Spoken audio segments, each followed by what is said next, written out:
It'd be cool if they had like a countdown, like 5, 4. Wayne's World, you don't count, you don't say 2 and 1. Why not? 5, 4, 3. Now you're nodding. Wayne's World was such an excellent movie. Not for any particular reason, just it was the right place, right time. Maybe I was just the right age for it. I don't know. Hey.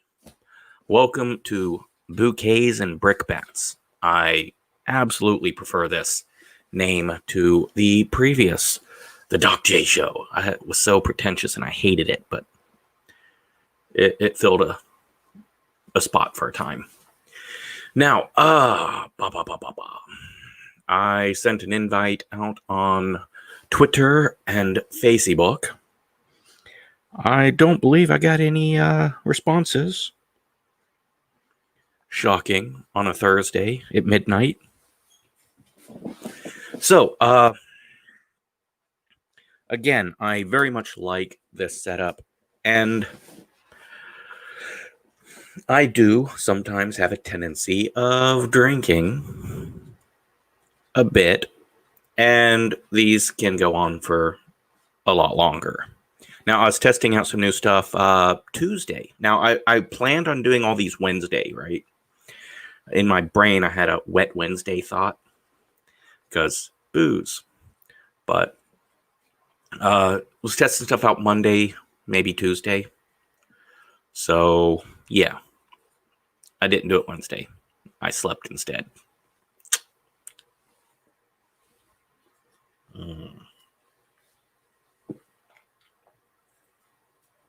Now, to counteract, or to prevent, that's a better word, long 4-hour, once an 8-hour drunken live stream of rambling, which means I gotta fucking cancel, no one, I'm going to do my live stream like this, and then do like an after show thing where I may just, if I've got someone to join me, just go on a long drunken spiel. And that is Go-Go. Go-Go's his full name is Estragon. I had a pair, both males, which I raised them together from itty bitties, so they didn't get mean to each other. All right. But they were Vladimir and Estragon. Bonus points if you know where that's from. All right, so the first story I want to talk about is Jake Paul. He's not the Suicide Forest one, I don't think. Anyways, FBI raided his house and his manager's house. Now, I have heard two different stories as to why the FBI... Wow. You were never this loud. What is your issue? You just want me to talk to you? There you go. And now he starts again. I've heard that it's because of he did some looting during the in Scottsdale, and then I've heard there were some sexual misconduct done by his manager. Either way, I don't really know the Jake Paul kid. From what I've seen, I'm not a big fan, but he is innocent until proven guilty of crimes. He seems to be a douchebag, and that trial already happened. But I am loosely interested, just because they're starting to throw federal charges at people over things that generally would not be federal charges, because state or city courts are dismissing charges left and right. some dude gets busted cutting the brake lines to a police vehicle, and fucker is trying to plan blowing up a bridge, and NYPD lets the guy go. That's interesting. So now the dude's looking at, now he got picked up on federal charges because, well, feds would have stayed out of it, but, you know, for every action, there is a reaction. By the way, Panda is wearing his war hat because I just rewatched Boys from Company C. Hadn't seen that in forever. Great movie. Not related at all, but Jake Paul, mildly interested. Keemstar is doing his usual coverage. Quick on reaction, not a lot of fact checking going on. But I think that's kind of what makes him entertaining for people. Now, here's something that annoys me. I'm not a fan of. First of all, Los Angeles is trash. I hate the city. I hate Burbank, too. Pretty much everything around, everything north of San Diego and south of San Jose. No offense, guys. Especially to my brother in Victorville. Not in the actual prison, in the town. This dude, if you get caught having too many people in your house during the Wu Flu pandemic, they're going to cut off your water and electricity. Cut off your water and your electricity. That seems wrong, unsafe, uncool. Not to mention, it is a direct violation of First Amendment rights. I mean, especially in your own home, right? I understand I'm not going to give a city permit to any gatherings over blah, blah, blah. Fine. That's legal. But no. Sorry. You can't gather in your home. Fuck that. And turning off people's water and electricity, there's got to be some major violations there. Anyone have any suggestions on what laws that's breaking? Give me a heads up. But what the fuck? LA, man. Same assholes that are trying to repeal civil rights law. I mean, discrimination law. Dude. Man.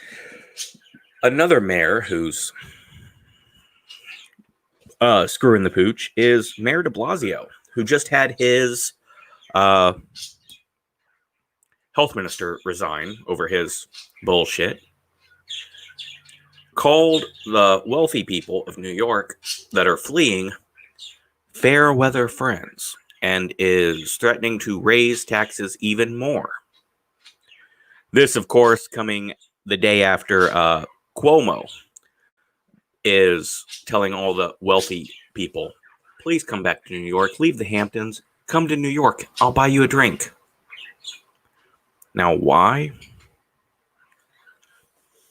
So, France did something called the Robin Hood tax a while back. I'm a bit of a Francophile, so I love France, follow France.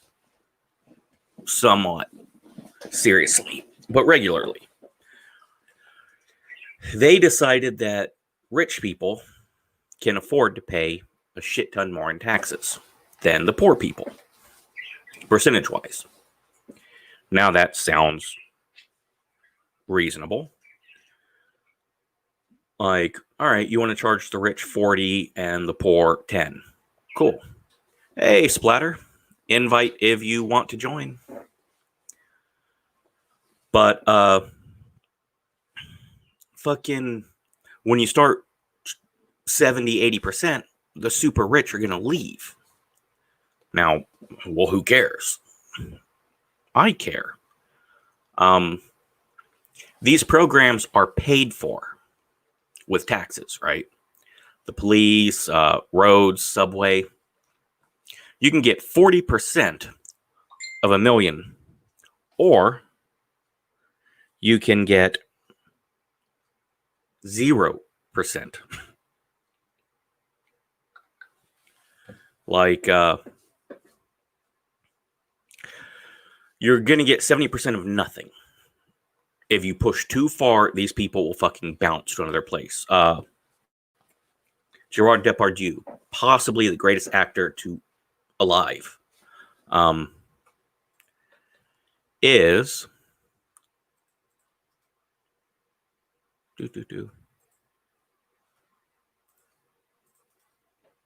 I'll just send it in chat. I mean, I have to prove anyone coming in anyways.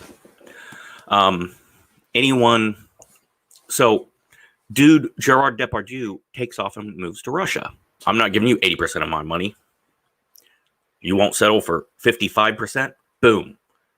80% of nothing. Moves to Russia. Why Russia? I don't know. But all of New York is doing that. They have lost so many people that it appears right now, it looks as though they're going to lose 2 congressmen, going by the census numbers. Now, maybe people are just not filling out the census. Maybe. But a whole bunch of motherfuckers have left. And it's costing New York a lot of money. And,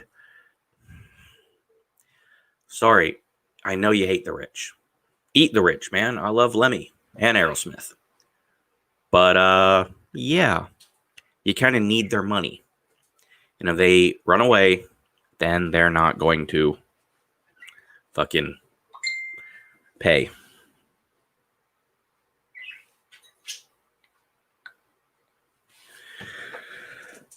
But I think Cuomo's got the right opinion here. I don't like the rich. Rich have it too easy. But can you please help us repair the subways and fix potholes? Pretty please.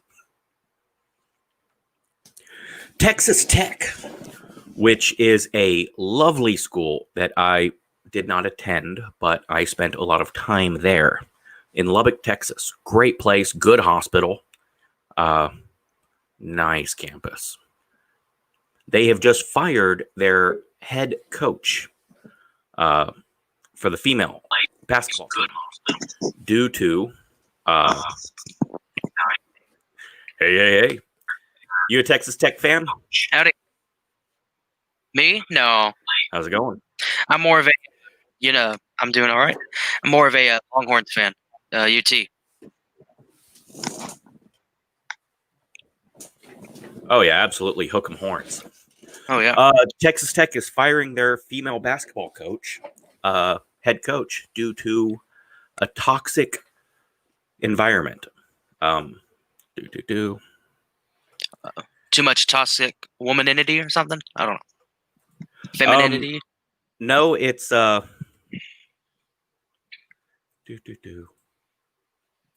we go. What, is she making them actually do work?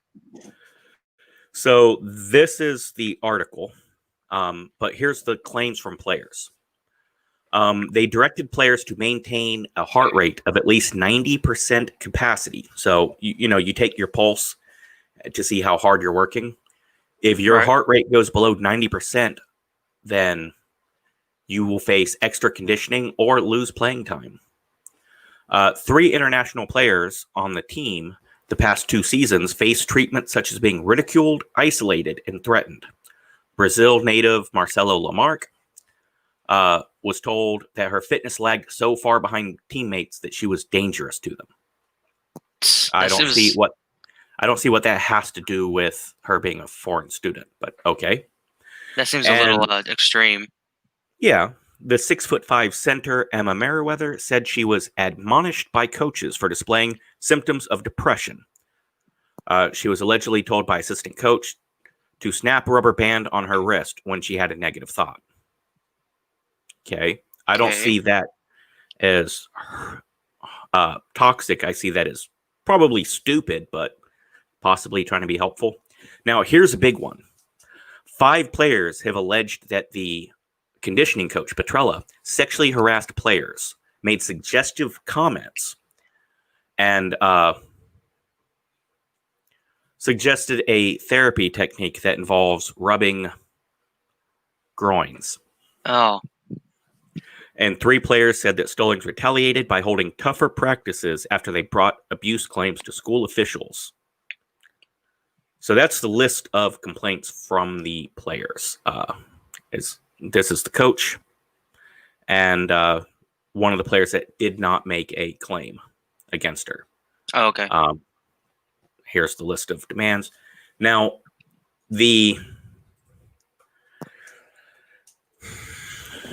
my thoughts on it are, she sounds like a hateful bitch who was really strict on conditioning.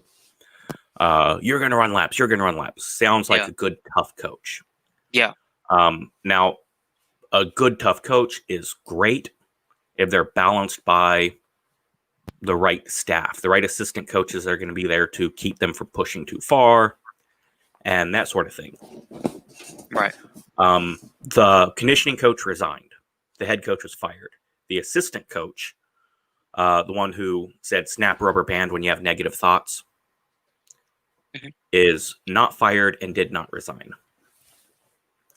Okay. I don't think telling the Brazil athlete your conditioning is so bad that you're a danger to the other players.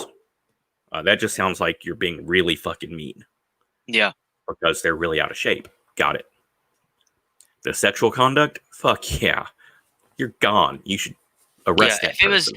If it was gender like reversed, like if it was reversed, then it would be automatic. Like, you're out, you're gone, fired, all this stuff. But it's a woman, so it's different circumstances.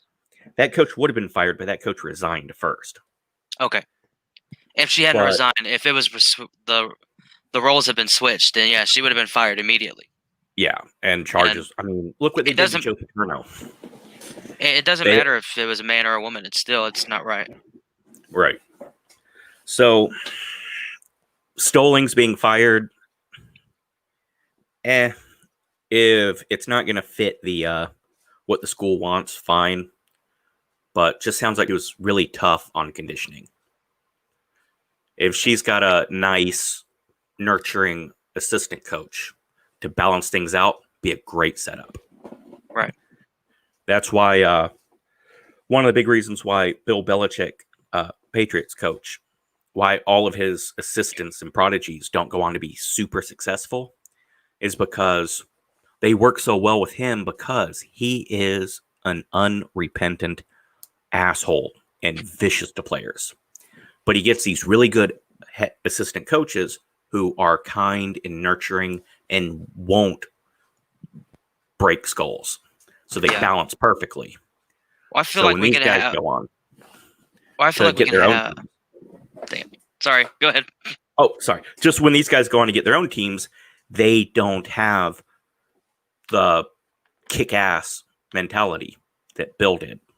Yeah. Well, I just feel like the Cowboys, being a big Cowboys fan, I just feel like that if Jerry Jones would kind of stay out of it and let Garrett or whoever's coaching, let them take over, let them, do their thing and just worry about signing checks, then I feel like we could have a good team. It's just all that, upstairs interference is messing with people too, and I think a lot of sometimes egos get in the way. Yeah. It works really well with some coaches. When it came to Barry Switzer, who won a Super Bowl, Barry Switzer was kind of a dirtball. He was the slimy guy that won national championships with Oklahoma. And he was a slimy guy who got it done. Jerry Jones was an absolute brilliant genius. And him and Jerry Jones were the perfect combo because Jerry was a loudmouth and Jimmy Johnson was quiet. Right. Jerry Jones got drunk, pissed off Jimmy Johnson, and ended the dynasty. He got drunk and interrupted Jimmy while Jimmy was telling a funny story. And Jimmy told him to shut the fuck up. And they had an argument. Ended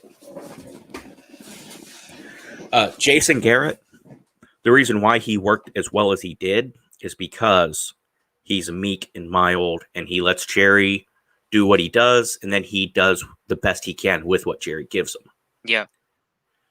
And when he got let go, his replacement, Mark, from one guy won a Super Bowl with the Packers.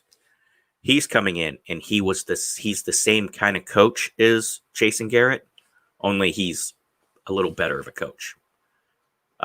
Better with defense, which Jason Garrett was terrible at defense. Yeah, I didn't know who was coaching this year. I know Garrett, he got out. I knew about that. I didn't know who was taking over. People were saying they wanted to say that Belichick was going to come in, but that's not going to happen. Yeah, that don't ever happen.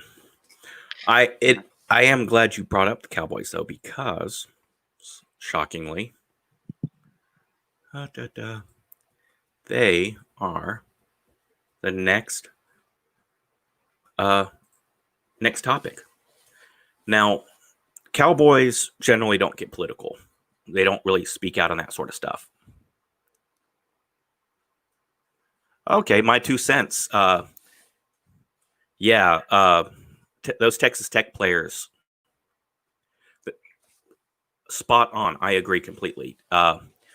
Their parents were too soft. They weren't able to take criticism. Yeah, Stoling sounds like she was just tough. But, oh well. Yeah, I hope that conditioning coach never works again. Sexual harassment. You should never have authority over anyone ever again. So the quarterback for the Cowboys got not quite political. Oklahoma has this cat named Julius Jones on death row. And there is a decent amount of evidence that he might be innocent. But they did some DNA testing on a bandana, and he may actually be guilty. So a lot of people are wanting to free the guy. I'm not on board with freeing him, to be fair. But if there is any reasonable doubt, and there is reasonable doubt that this guy is innocent, there's some evidence that he could be guilty, especially when it comes. The victim's sister basically ID'd him, but she wasn't able to give a good ID, and they used DNA that could implicate him. So I think at the very least, the governor should make it life and drop the death penalty, because I don't think you should execute anyone if there's doubt. So I'm absolutely on board with that. And when it comes to celebrities getting out there and speaking political, who are you, right? But Kim Kardashian, I think. Kardashian's from Star Trek. Her getting out there and trying to get people released from prison if they're innocent, or stopping the death penalty on people. Yeah, I mean, you're saving a life. That's a lot different than vote for this person or vote on this. So I do hope that Dak Prescott, being the head quarterback for the Cowboys, and it being in that location, I do hope he can get enough people to look at it so we can come to a better decision, or be more sure of the issue.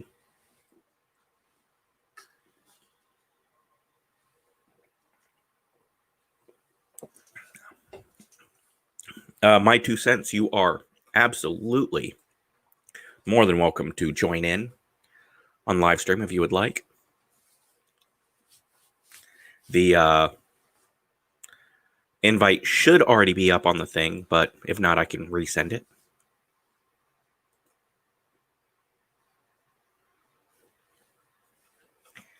Now, the next story that I wanted to talk about, And this is one that I'm not very sure of. So there was an explosion in Beirut, and instantly a number of people were thinking possibly it was a bomb, possibly it's an attack.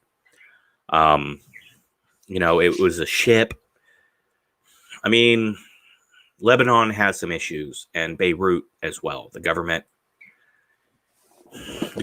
definitely mistreats their citizens. So I knew the minute the president tweeted about it might be an attack, it was going to become a political issue for Americans to, oh, if you think he attacked it, then you're a white supremacist. There's some questionable things going on. We don't have any answers either way. But what we do have is certain people that are suspicious because it happened the same time as the explosions in Wuhan. Now, is the government trying to cover something up? I don't know. Either anything really could make sense with this government. The people of Lebanon, they are suspicious. Well, thank you very much, my 2 cents. Invite is always there in the future. How you doing, buddy? Hey, sorry, the thing It happens. kind of. No, it froze up on me. I don't know if you could hear me or what, but it froze up on my side, so I had to exit out and get a different thing. So this Lebanon explosion. I don't know. There's no evidence it's an attack. There's a little bit of evidence that it's the government trying to cover something up. And I saw a little bit of it. I don't know what happened, so I never read up on it, but it was trending. Right. So people were saying that it was attack from the like a president attacked or something. Yeah, I've tried to reading the news is but I've tried to read local stuff, local for there, and there's a pretty decent Lebanese community in the United States. Mia Khalifa, stay strong, sister. Sorry, she's a Lebanese actress. And they hate the government. They don't trust their government at all. Yeah. So they're protesting now because they're accusing the government of making the explosion to cover up some of their bullshit. But our president tweeted that it might have been an attack. So that immediately made it a Republican versus Democrat issue in the United States. Why would it have to be on both sides? Because if Trump were to say he likes oxygen, there's a large number of people on Twitter that would hold their breath. Just everything has gotten so biased where you're either 100% left or 100% right, and all the people in the middle just get shouted down. So yeah. I don't think we're going to get much on this story in the future. Yeah. I think how many people? Do you know how many people got killed or anything? Last I looked, they're saying possibly 130. Wow. Originally it was 19, and then it was bumped up to 70, and I mean it's awful. And it could be negligence. Seconds from Disaster and Disasters of the Century, 2 YouTube things I obsessively watch. And they go through all these horrible explosions. There was one in West Texas in the 70s that was, I forget, that they were mining some chemical Yeah. and just this huge explosion. And it's similar to that.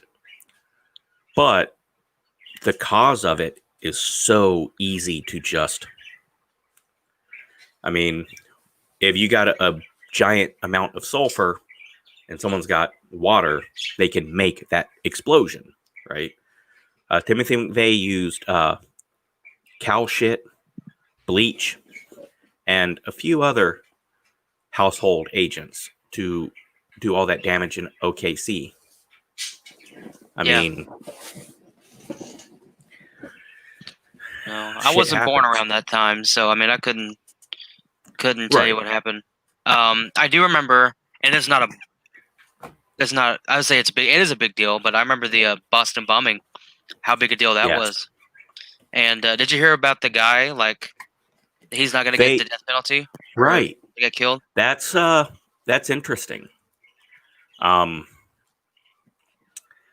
My thoughts on the death penalty is we got to be pretty damn sure. Yeah. And I don't see how.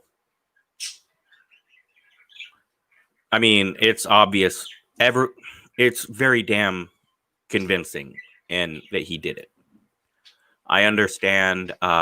He was young and he was radicalized, and that has some bearing on it. But Timothy McVeigh, he was radicalized, and by the way, Timothy McVeigh learned how to make the bombs in the Philippines. No one ever talks about that part. No, I wasn't. Well, obviously, I wasn't born before Right. 9/11 and everything. So, I mean, I really couldn't tell you how life was like before that or anything. You know, that shows you how young I am. I was born after 9/11. The bombing, the Oklahoma City bombing didn't really change much other than how to get rental trucks. You have to show ID now, and it has to be valid and active. It's before you could just show ID. Now it has to be like an active, valid driver's license, and you have to list all the drivers. And they got a little more strict, but that's reasonable. It didn't change things like 9/11, where you can't wear shoes when going through fucking TSA. No, Yeah. I probably shouldn't even talk about this on here. No, I'm not going to say anything about it. All right. Well, we can always talk after. Yeah. But no, I remember the first time I flew to I was thinking about that. You know, I'm sure anybody who was thinking about that afterwards, like even adults were thinking about what would happen on a plane, you know. I'm sure a lot of people were afraid to fly. But I remember the first time I ever flew, I was going to Washington State.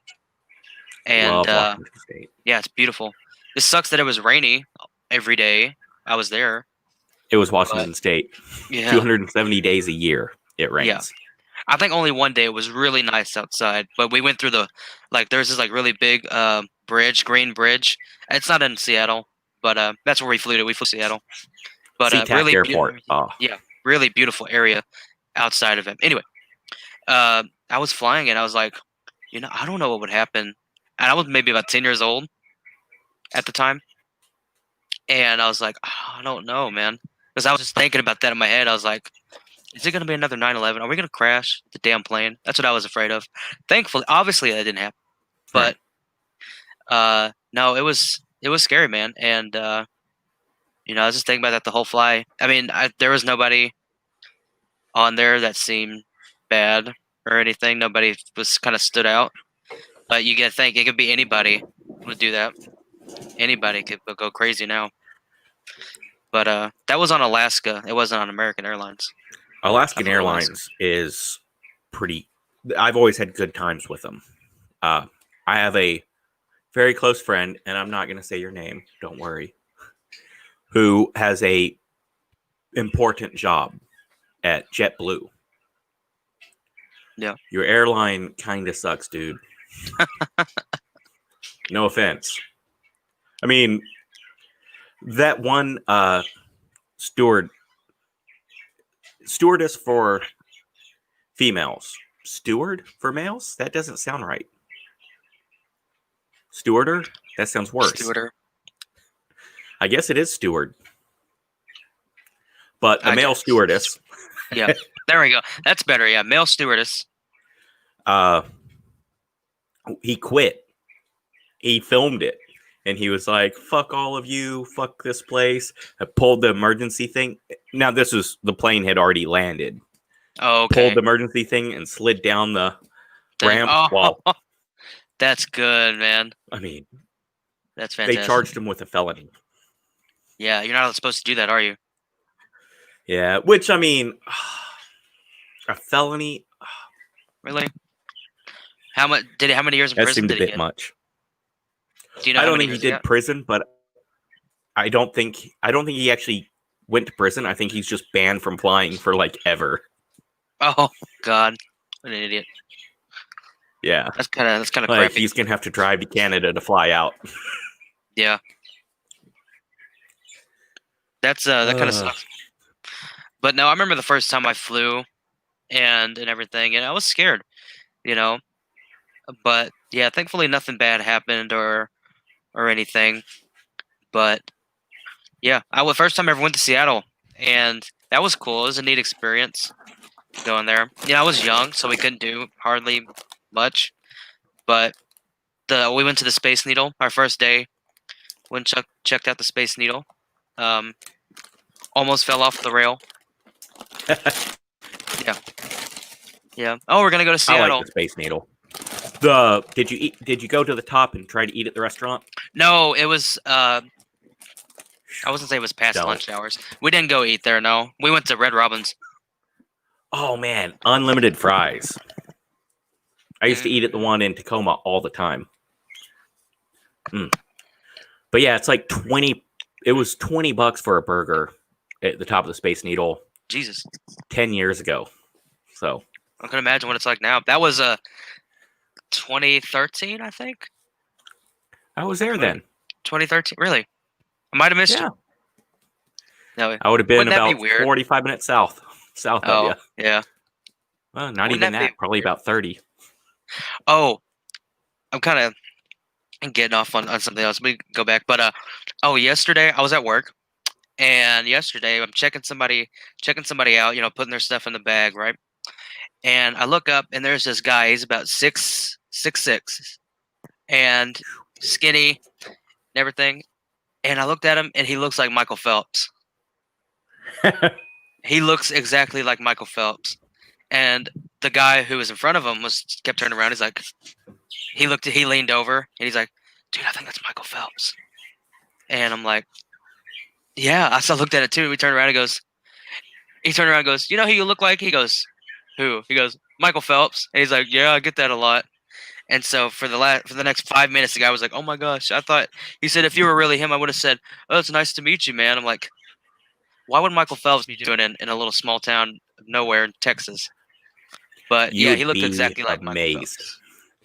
My brother, I don't remember this very well. I was young, which means it clearly happened during World War II. So my older brother and I, this was Sid Vicious. Oh my. That was like the late 70s, right? No, this was the 80s. But before he came to WWF, because he came to WWF, which is now WWE, he came to WWF in 92. Wait, who is this? Sid Vicious? Yeah, big, scary guy. I was thinking of the singer. Oh, yeah, that would have been the 70s. I'm sorry. I was like late. Oh, no. Yeah. Yeah, Sid Vicious wrestler. Oh, can you show a picture? So, yeah. This guy, scary motherfucker that he is. Sid Vicious. He passed away, didn't he? No. They're still alive? Still out and at it. Yeah. I just watched the Dark Side of the Ring about a couple of wrestlers. Oh, that's him and Undertaker. Yeah. Big guy. Well, he was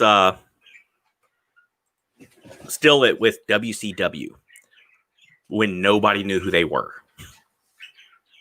Mhm. And long before Hogan was still at WWF, he hadn't gone to WWF yet. And me and my brother were at Kmart looking at the wrestling toys. Yeah. And fucking Sid Vicious comes walking by. And I guess he was there. And this is in Arkansas, Hot Springs, Arkansas. Small little podunk town. Mhm. And I don't know why he was there. He is from Arkansas, so maybe he was visiting family or something. Maybe, yeah. But he comes walking up to the toy section where the wrestling toys are.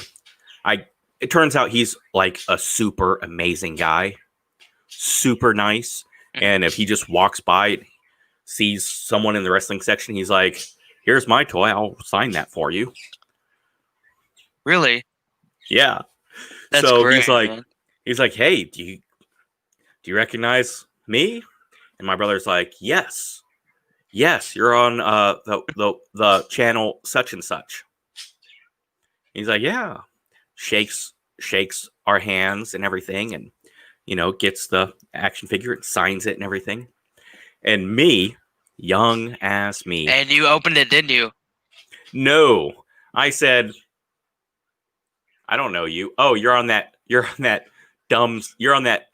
bad wrestling one, the cheap one, or basically I insulted the guy." Oh, damn, man. I mean, not trying to be rude, just young kid being how young kids are. Just, yeah, you're on that dumb show. Yeah. Yeah, What are you, like you're a not. wrestler? Fake. Yeah, you're not a real wrestler. You're not good enough to make it to Was he WWF. huge? Was he huge? He's like 6'10". Fuck, dude.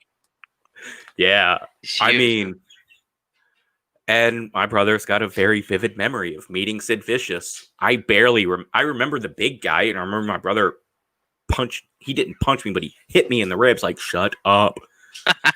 Because I guess I could have cost him. I don't know. I don't know if he gave me a signed toy or not. I may have not even wanted it. Yeah. Stupid me. Oh, I thought you were gonna say you got the toy and you came back home and opened it. It's like, oh man. No, my brother probably did though. I have a signed 8x10 of Brenda Song, but I Sweet Life lost it. Zach and Cody, right? Yeah, the Asian girl from Sweet Life of Zack and Cody. Yeah. She's a good singer. She's Is she- very, very attractive. I didn't know she did music. But no, when I was in Dallas, my dad, he took me to see her, and I didn't even think he knew who he was. But yeah, he goes, "What?" We were like so surprised. But no, it was really cool meeting her. I don't think the only famous people I met Brenda Song, Shirley Mo Downing, it's a NHRA drag racer, John Force. I got to meet Terry McMillan. Ooh. Yeah, I think that's about it. Oh, I didn't meet him, but I got to see what's his name? Craig Parker. I think it's his name. Yeah, I didn't get to meet him. I wish I would have met him, but yeah, I haven't met a whole lot of famous people. So I wish I don't get starstruck, but my dad said, "Oh, we're gonna meet somebody who's really famous," and we're sitting at the table right behind him. Like when I was when we were over there with John Force, and John Force is literally sitting 10 feet away, not even 10 feet away from me, and I'm just like watching. It was like so cool because you don't get to see that very often. So yeah, that was fun. But yeah, I met Brenda Song, and I was probably 7 when I met her. Can you believe that? Man, one of the better celebrities I've met. Not one of the more famous, but I would absolutely invite this dude to my house, have beer with him. He could crash on my couch anytime. Yep. Billy Ray Cyrus. Really? I've met him on 3 occasions. And he remembered me on the second occasion. So I met him at the hospital. My grandmother was dying. Oh, I'm sorry. I didn't grow up around family. Like, I traveled so much and I was young. So I wasn't quite aware of how serious everything was. I mean, I knew, but I didn't know. And this is going to sound awful, but I wasn't like some people grow up with their parents and their grandparents and their aunts and uncles and their cousins and all this and that. Yeah. I didn't have that. It was me, my brother, mom, and dad traveling the world. Yeah. So, it's my mother's mother, and she's devastated. And I know the situation. I just don't have that emotional Yeah. like See it. Yeah. punch in the gut because I'm so young. But everyone around me is just like fucking falling apart, like so sad. And I just want to fucking cheer people up, which always makes things worse because it makes it seem like you're not taking the situation seriously. Well, Billy Ray Cyrus is there at the ICU because his grandmother, aunt, cousin, somebody is also terminal. And he's kind of hiding. Not because this was right after Achy Breaky Heart. This is a year Oh after. wow. So yeah, Yeah. he's pretty. I say famous. He's in the spotlight. So he basically has to sneak in and out of the hospital. And he can't hang out in the waiting room or anything like that. He spends a lot of his time in the kitchen. And I run into him. Like, I literally run into him. And he looks at me. And I look at him. I'm like, you look like the singer. Some Gave All. He's like, yes. I'm like, are you? Yeah. My mom really likes you. She's kind of sad.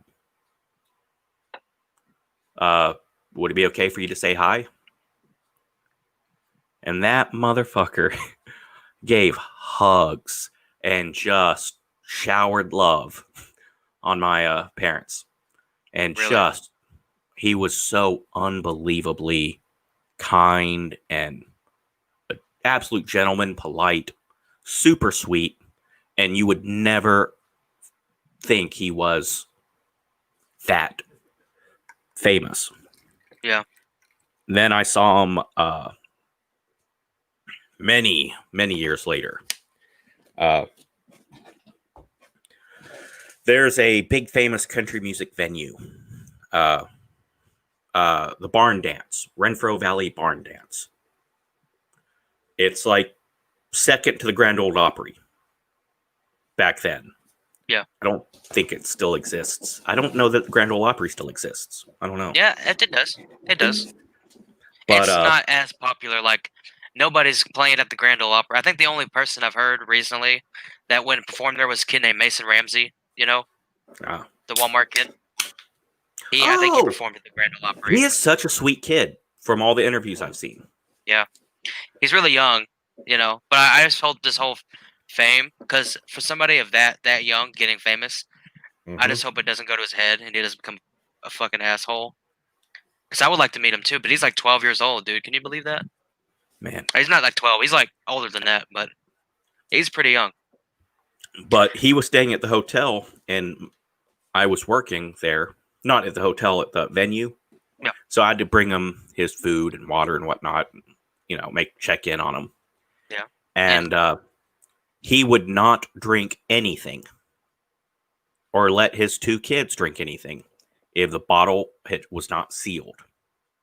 You could not bring him any liquid that was not fully sealed because apparently someone tried to drug him once. Oh no. Yeah. That's scary. He refused to let the maid clean the room. He made his little girl Destiny and his little boy Chris do it. And Destiny was like 5. She couldn't actually do anything other than, pick up little stuff. And the little boy was 8, maybe. And all he could do was like straighten the bed up. But yeah, he made those kids do that. And he made them wash their dishes off in the sink. Yeah, before. I guess Miley wasn't around at the time, was she? Actually, Destiny, which I didn't know until a long time later. Miley Cyrus. Miley is a nickname for Smiley. Her real name's Destiny. So Really? yeah, little 4-year-old Miley Cyrus. I Because watched you got her to see Miley Cyrus before she became a whatever she is now. before she was even Miley, when she was just little Destiny Yeah. Cyrus, cute, sweet little kid picking up lint off the carpet. Did she 'Cause look? her Did she look like her? Like, did she look like her, like she she does looked now, like but a like a 4-year-old. baby? Because she She just, looked like she looked just like her sister and her brother and the bun. Yeah. They're all just they all. She looks just like her biker chick mom. Oh, were they divorced? The mom and Billy Ray, were they divorced before all No, that? Billy Ray. Well, he's on his second wife. Okay. Miley's mom is the second wife. Okay. But yeah, Billy Ray Cyrus, absolute sweetheart and gentleman, fantastic. He was amazing. Miley Cyrus, I don't know. She was a 4-year-old. She had good manners. She probably doesn't now. But Chris Cyrus was banging. He was dating for several. Dated Brenda Song for like 4 years. Yeah. Now she's dating Macaulay Culkin. Nice. Yeah. Good for them. She went from London Tipton is banging Kevin McAllister. Think about it. Nice. That's the Home Alone kid. How much do you think Macaulay Culkin when he goes out? Because he still looks like Macaulay Culkin, like as a kid, but it just looks like Yeah. he went through drugs and rehab and all that. Anyway, yeah, he still looks like him. He had some rough stuff, but he's seems as though he's really turned it around. Yeah, I would like to meet Macaulay Culkin, like in real life. You know, it's weird. Do you know who the angry video game nerd is? James Rolfe. Yes. He does. He's been on that channel a couple times, like little cameos here and there. So I guess the angry video game nerd and Kevin McAllister are in the same universe, or in the same friends. That's kind of weird, isn't that weird? You saw that movie on TV or like in the theaters way back when. You're just like, oh wow, and then 30 years later, he's sitting next to you while you're reviewing a movie. Well, you know Freddie Mercury, or not Yeah. not Freddie Mercury. Mark Hamill. Oh. Mark Hamill, Luke Skywalker. Yes. Was roommates with Freddy Krueger. Really? Robert Englund and Mark Hamill were roommates. Wow. And Robert Englund, Freddy Krueger auditioned for Star Wars. As Han, I'm guessing? As Han, got turned the fuck away, and then he talked to the blonde-headed surfer boy on his couch. Hey, you should go try out for this farm kid. I don't know. Seriously, do it. Oh, man. Right? That's cool.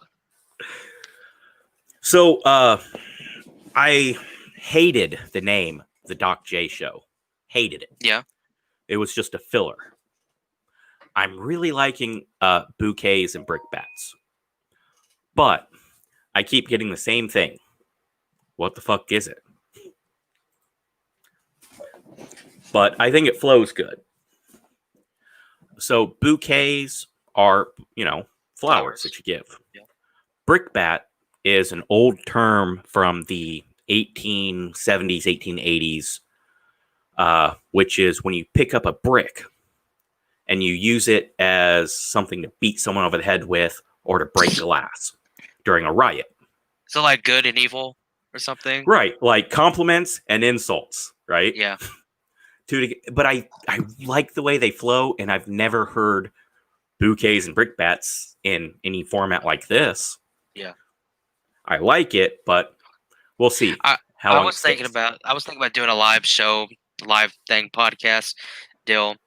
I was thinking about doing one, but it's gonna sound stupid. I was gonna call it the Hollywood Morgue podcast. Okay. I don't know. It sounds stupid, but no, it doesn't. Makes me think of Hollywood Undead a little bit, which a lot of people like. I'm not sold on them. Don't hate them yet. And there is it wasn't the Celebrity Morgue. One of the greatest websites of all time. Is it like a bunch of dead celebrities? it showed the autopsies of all these dead famous people. And Deadpool, which not the comic book guy, what an actual Deadpool is, when you bet, everyone places bets on which celebrity is going to die this year, and whoever guesses the most, whoever on their list of 10, whoever has the most predictions wins all the money. And Clint Eastwood made a movie about it where Jim Carrey was a heavy metal singer, like a teenage Jim Carrey.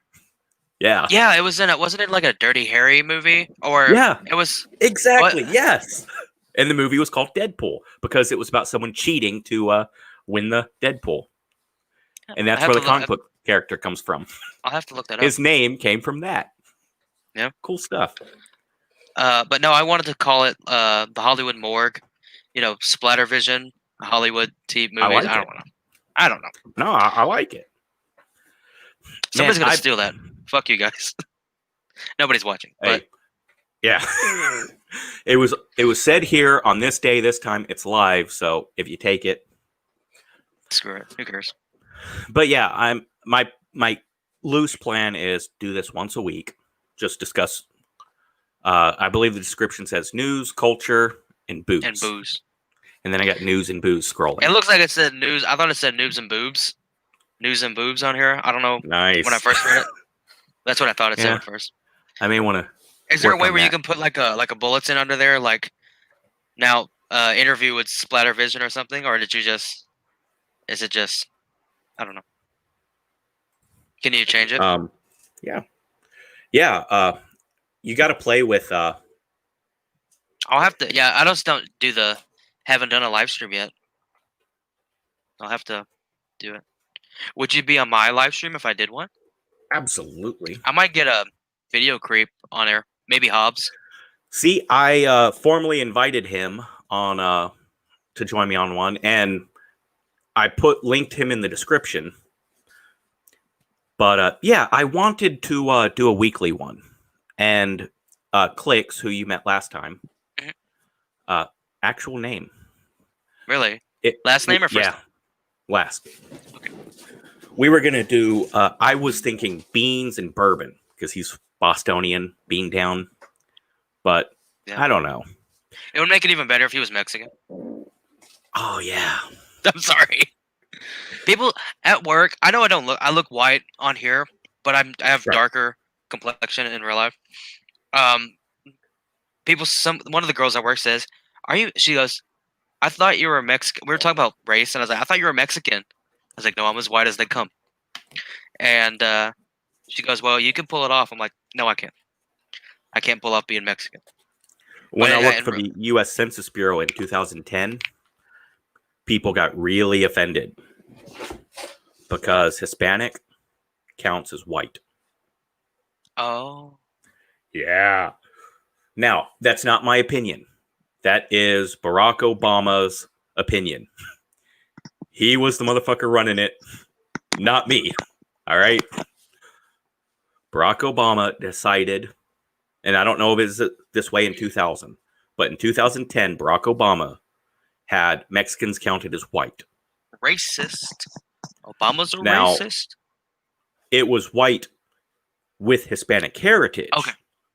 But it was still constituted as white. You had black, white,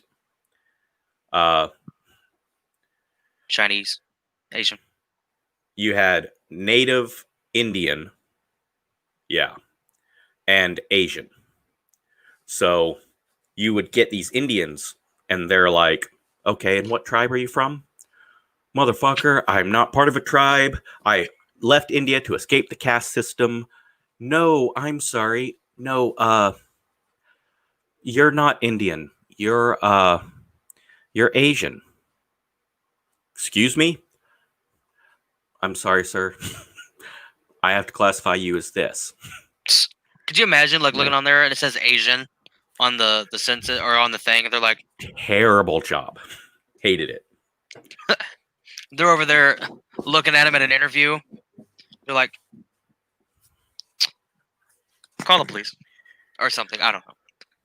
But I also want to put a time limit on the podcast, this, Show. and then do an after hours, right? Oh, okay. Like after all this? Yeah, like Or after all this, and then just go on with drunken rampage. would You you met do Eddie a Izzard? You're sorry. Kevin is of lizard people heritage. That means you're royal blood and related to the Queen of England. or Mark Zuckerberg, one of the other. Yeah. Well, I think he's just a cyborg. Mark Zuckerberg. Have you seen the picture of him going around with him on the surfboard or on the board where he's got a bunch of sunscreen on his face? Yeah. That's so scary. Oh, Kevin, actually, Mr. Duggan, welcome back, by the way, sir. Brought up my next, I shit you not, you with the Cowboys and this guy here, the next news article I wanted to discuss. Are lizard people living among us? Find out next time. No, but I find it extremely interesting. Probably no one else does, though. Right here. Now, basically, I cut off the headline. Ancestor mated with humans and nested its DNA. Now, they are very careful about it. They're talking about Homo erectus and Neanderthals, which I don't pretend anyone is highly knowledgeable on. Huh.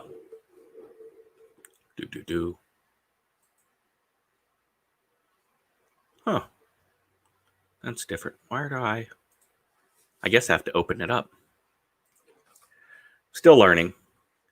I don't pretend anyone is highly knowledgeable on this stuff. I'm certainly not. I have an active interest in it. But maybe this will work now. Yeah.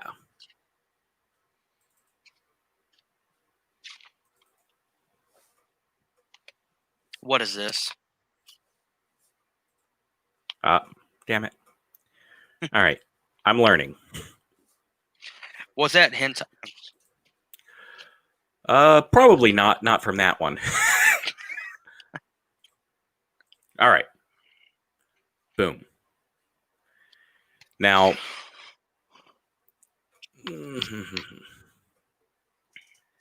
right here is human beings. And so human beings and Neanderthals existed at the same time. And we come from, that's actually a terrible one. Nice. Oh, man. You're going through it in school? Nope. This is a book that my mom got me 2 years ago for Christmas. Really? Yeah. Nice. Because she knows I like history and stuff like that. So she said, a book about a bunch of shit that I don't care about. Here, you can have it. So that is extremely awesome. Yep. But no, I got this book and I've read through it a couple times for history purposes, but I've never just sat down and just read it. But it's from the Smithsonian. It's I don't know if you can read it right there, but it's Smithsonian. I don't know how much it costs. How much does it cost? $30 or $40 in Canada. So if you're watching there, Captain Shrek, you can buy the book. It's $30 in America. Extremely cool. But Homo erectus. That's me. So Homo erectus was the first one to walk upright completely. Now, Australopithecus is all these different variations of it, which annoys me, right? Like, can we get slightly more specific? But there's another school of thought that does, but they call them like New Guinea man, and they name them after locations where they were found, and it just comes off a little bit racist. But Oh, Australopithecus is what people think might be Bigfoot. A branch off of that. yeah. So these dudes died out. These guys did not. They formed a little branch. You had Homo erectus and Homo habilis, which was more monkey-like. Now, we're finding that Homo sapiens have something other than Homo erectus mixed with us. Well, yeah, no shit. A lot of humans have Neanderthal in them. A lot of people have like 0.5% to 3%. So there's right now some debate on whether habilis or an entirely unknown missing link bred with Homo erectus to differentiate between Neanderthal and sapien. So kind of boring, but I thought it was fascinating because, see, if I zoom in, I lose the panda. Oh, want to keep the panda. Oh, I got a dog somewhere. Hold on. If I can find it. I don't know where it is. I used to have a dog. But you know the difference between why we succeeded and Neanderthals failed? We. No, I have no idea. Why? Now, this is my personal theory, which is 100% correct. Thank you, Kevin. Read my fucking dude. Thank you. No, I would say the Loch Ness Monster. Loch Ness Monster. Because he's only been found once. Nobody's found him again. Yeah, but Nessie's in a fucking lake. Yeah, I mean, he could just walk out. It's dark. It gets dark, doesn't it? Bigfoot hides all over the world. But no, Bigfoot lives in Tampa, Florida. I've seen him. He wears the skunk ape. Yes. So he lives in Florida. Neanderthal are vegan or vegetarian mostly. Kill them with fire. And Homo sapiens they ate a lot more meat, and the proteins in the meat is what caused their brains to grow more than Neanderthal. That's a gimme. That's just fact that everyone agrees with. I mean, well, it's all theory, but that's accepted theory. Yeah. One huge difference between Homo sapien and Neanderthal: Homo sapiens had dogs. Really? We bonded with dogs. There you go. Kevin's Irish. Now, are you actual Irish or just American Irish? Because if you ever go to Ireland, if you're not from Ireland, don't ever tell them you're Irish, man. That does not go well. I was there on a dance trip, and my best friend was like, yeah, I'm Irish. My last name's O'Connor. It did not go well for him. He was not accepted. But Homo sapiens hooked up with dogs. And so Homo sapiens hooked up with dogs. We trained them. We taught them. They bonded with us. They were like, all right, we hang out with them. We warn them when bad shit comes. We help them hunt. And they give us food, and we all sleep together and cuddle. Yeah. And it's nice, and it's awesome. So because we had dogs to help us hunt, we were able to take down bigger animals and eat more meat, which is why we had more protein, which is why our brains grew, which is why we beat. Nice. So, Kevin, you are Irish, but be sure to say Boston Irish if you ever go back to your motherland. Because, man, some dude from St. Louis, Missouri saying, yeah, I'm Irish. My last name's O'Connor. I think my mom's grandfather was there. No, it doesn't go well. Have y'all watched The Irishman? Such a good movie. So well done. I haven't seen it yet. I've been wanting to watch it, but I don't have Netflix. So I'm hoping it will come out on DVD or Blu-ray of some sort, and then I'll get it then. I canceled Netflix when they got rid of the Marvel, the Marvel shows, because it was the only thing I really liked. Because I have Hulu.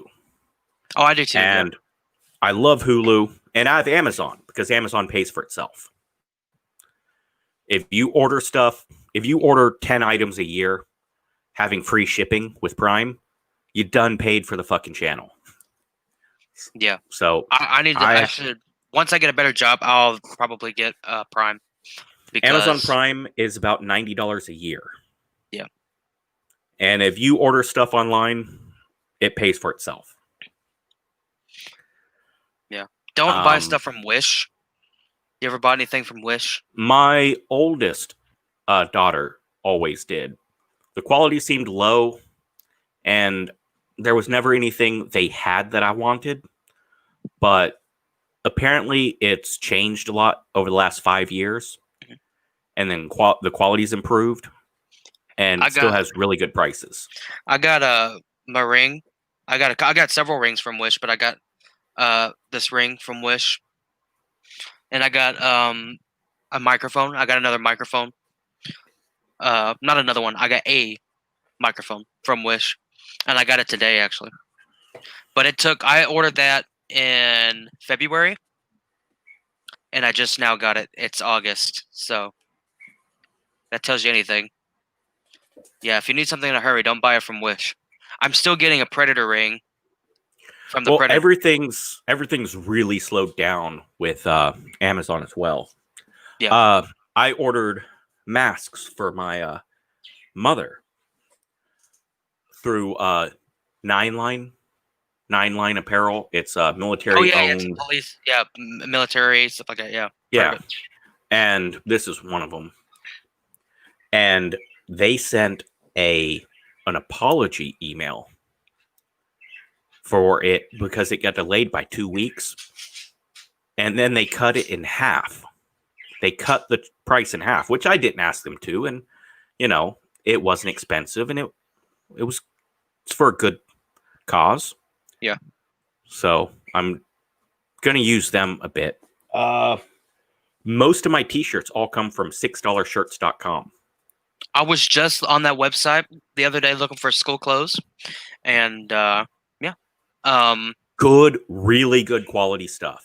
I mean, we're talking double stitching, good stuff. Yeah. I'll check it. I think I have my what do you call it? I think I have it saved of the shirts I'm gonna get. Am I able to share a screen on my side? I'm not sure. Do you have a tool that allows it? What do you mean? Well, I thought it was like through the website, like through the thing. I could share a screen. Right. Share screen should be at the bottom in the middle if you have the ability to. If not, I think I sent something in private chat. I don't know. All right. BlackRock took over federal banks recently and bought up all the DNA tests. Results like 23andMe have been deploying soldiers from the riot brigades of our prisons. All right. Kevin, I am under the impression that you are a member of the dreaded Q group of people, which I don't know that Sorry, Twitter apparently says Q is a hate group, and anyone that has beliefs of Q. Yeah.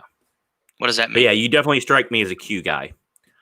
Q is a loose label for a group of people who believe in a powerful deep state globalist government that is fucking with us and causing us problems day in and day out and we need to stand up to authoritarianism regardless. Everyone needs to come together as one to stand up against the man, which is apparently evil. I sent a private message. Okay. A Q-tard. So I'm not as familiar with that as I know people that consider themselves Q and what they say, and then people that hate them and what they say, and those two things are totally opposite. So I don't know. Son of a bitch. Sorry. I'm trying to get this thing situated. All right. If you can't share the thing, then maybe you can send a link on that private chat, the one that you responded with you, and I can. Yeah. Hold on. I'm just looking for the website right now.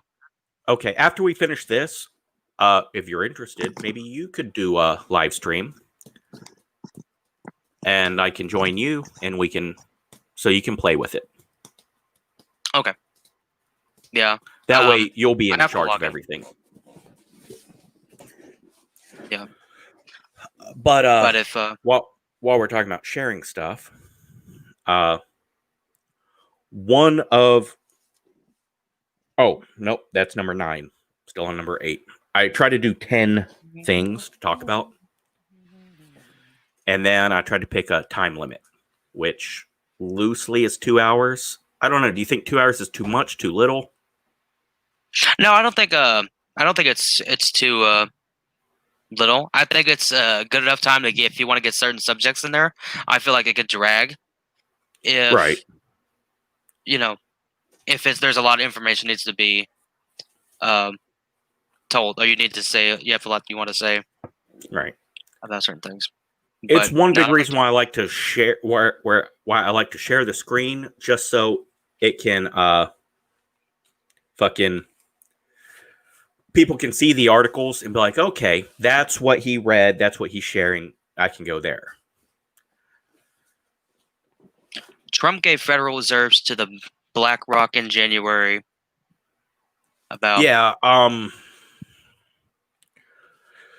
While I believe there is some real authoritarianism,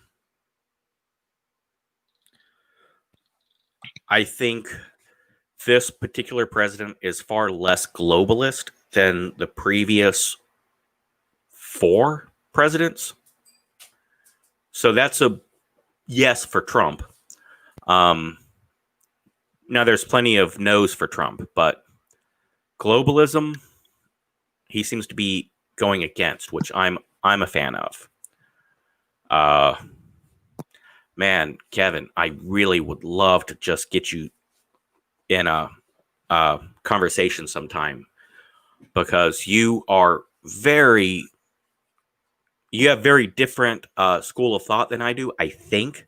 But I think we agree on a lot. We just have different I think we're coming from 2 different places and arriving at very similar places. Prison riot, prisons. Man, I bet I am willing to put money on the table.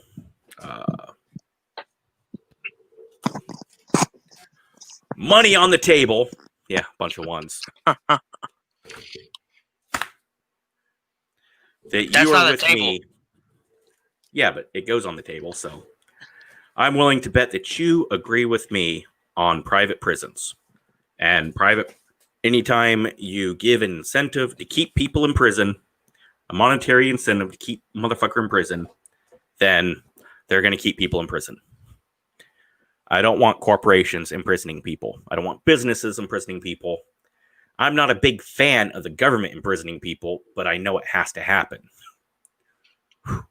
How do you feel about celebrities in regular prisons?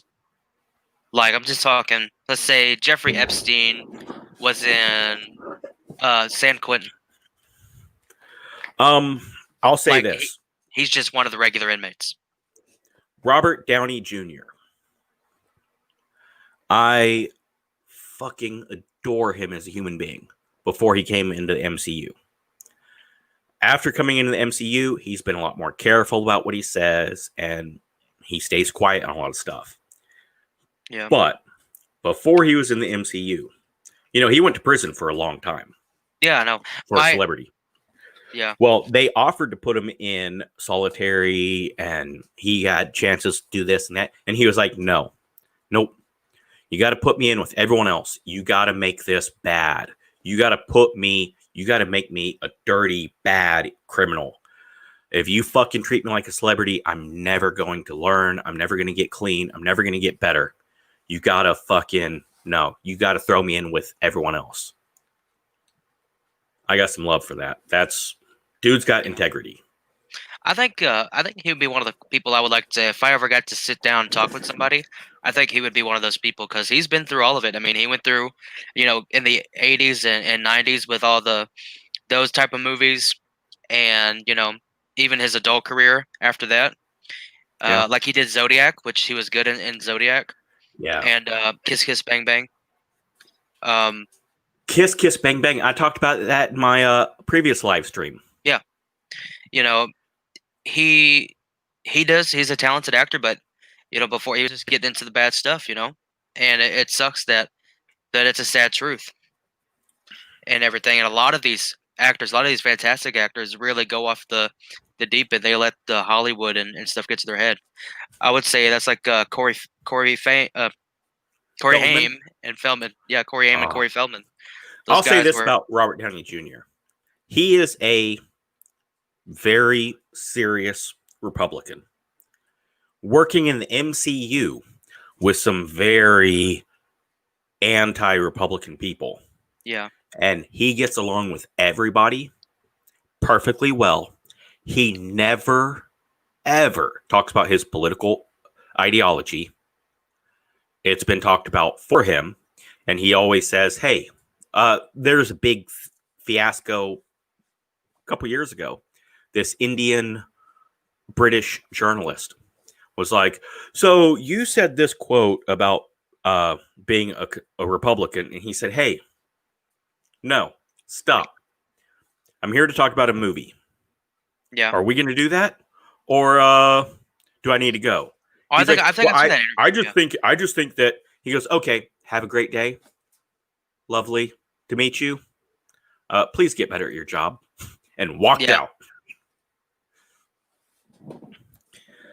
Because, man, I know Luke Skywalker is super anti this and pro that. I know the actor that plays him. I get it.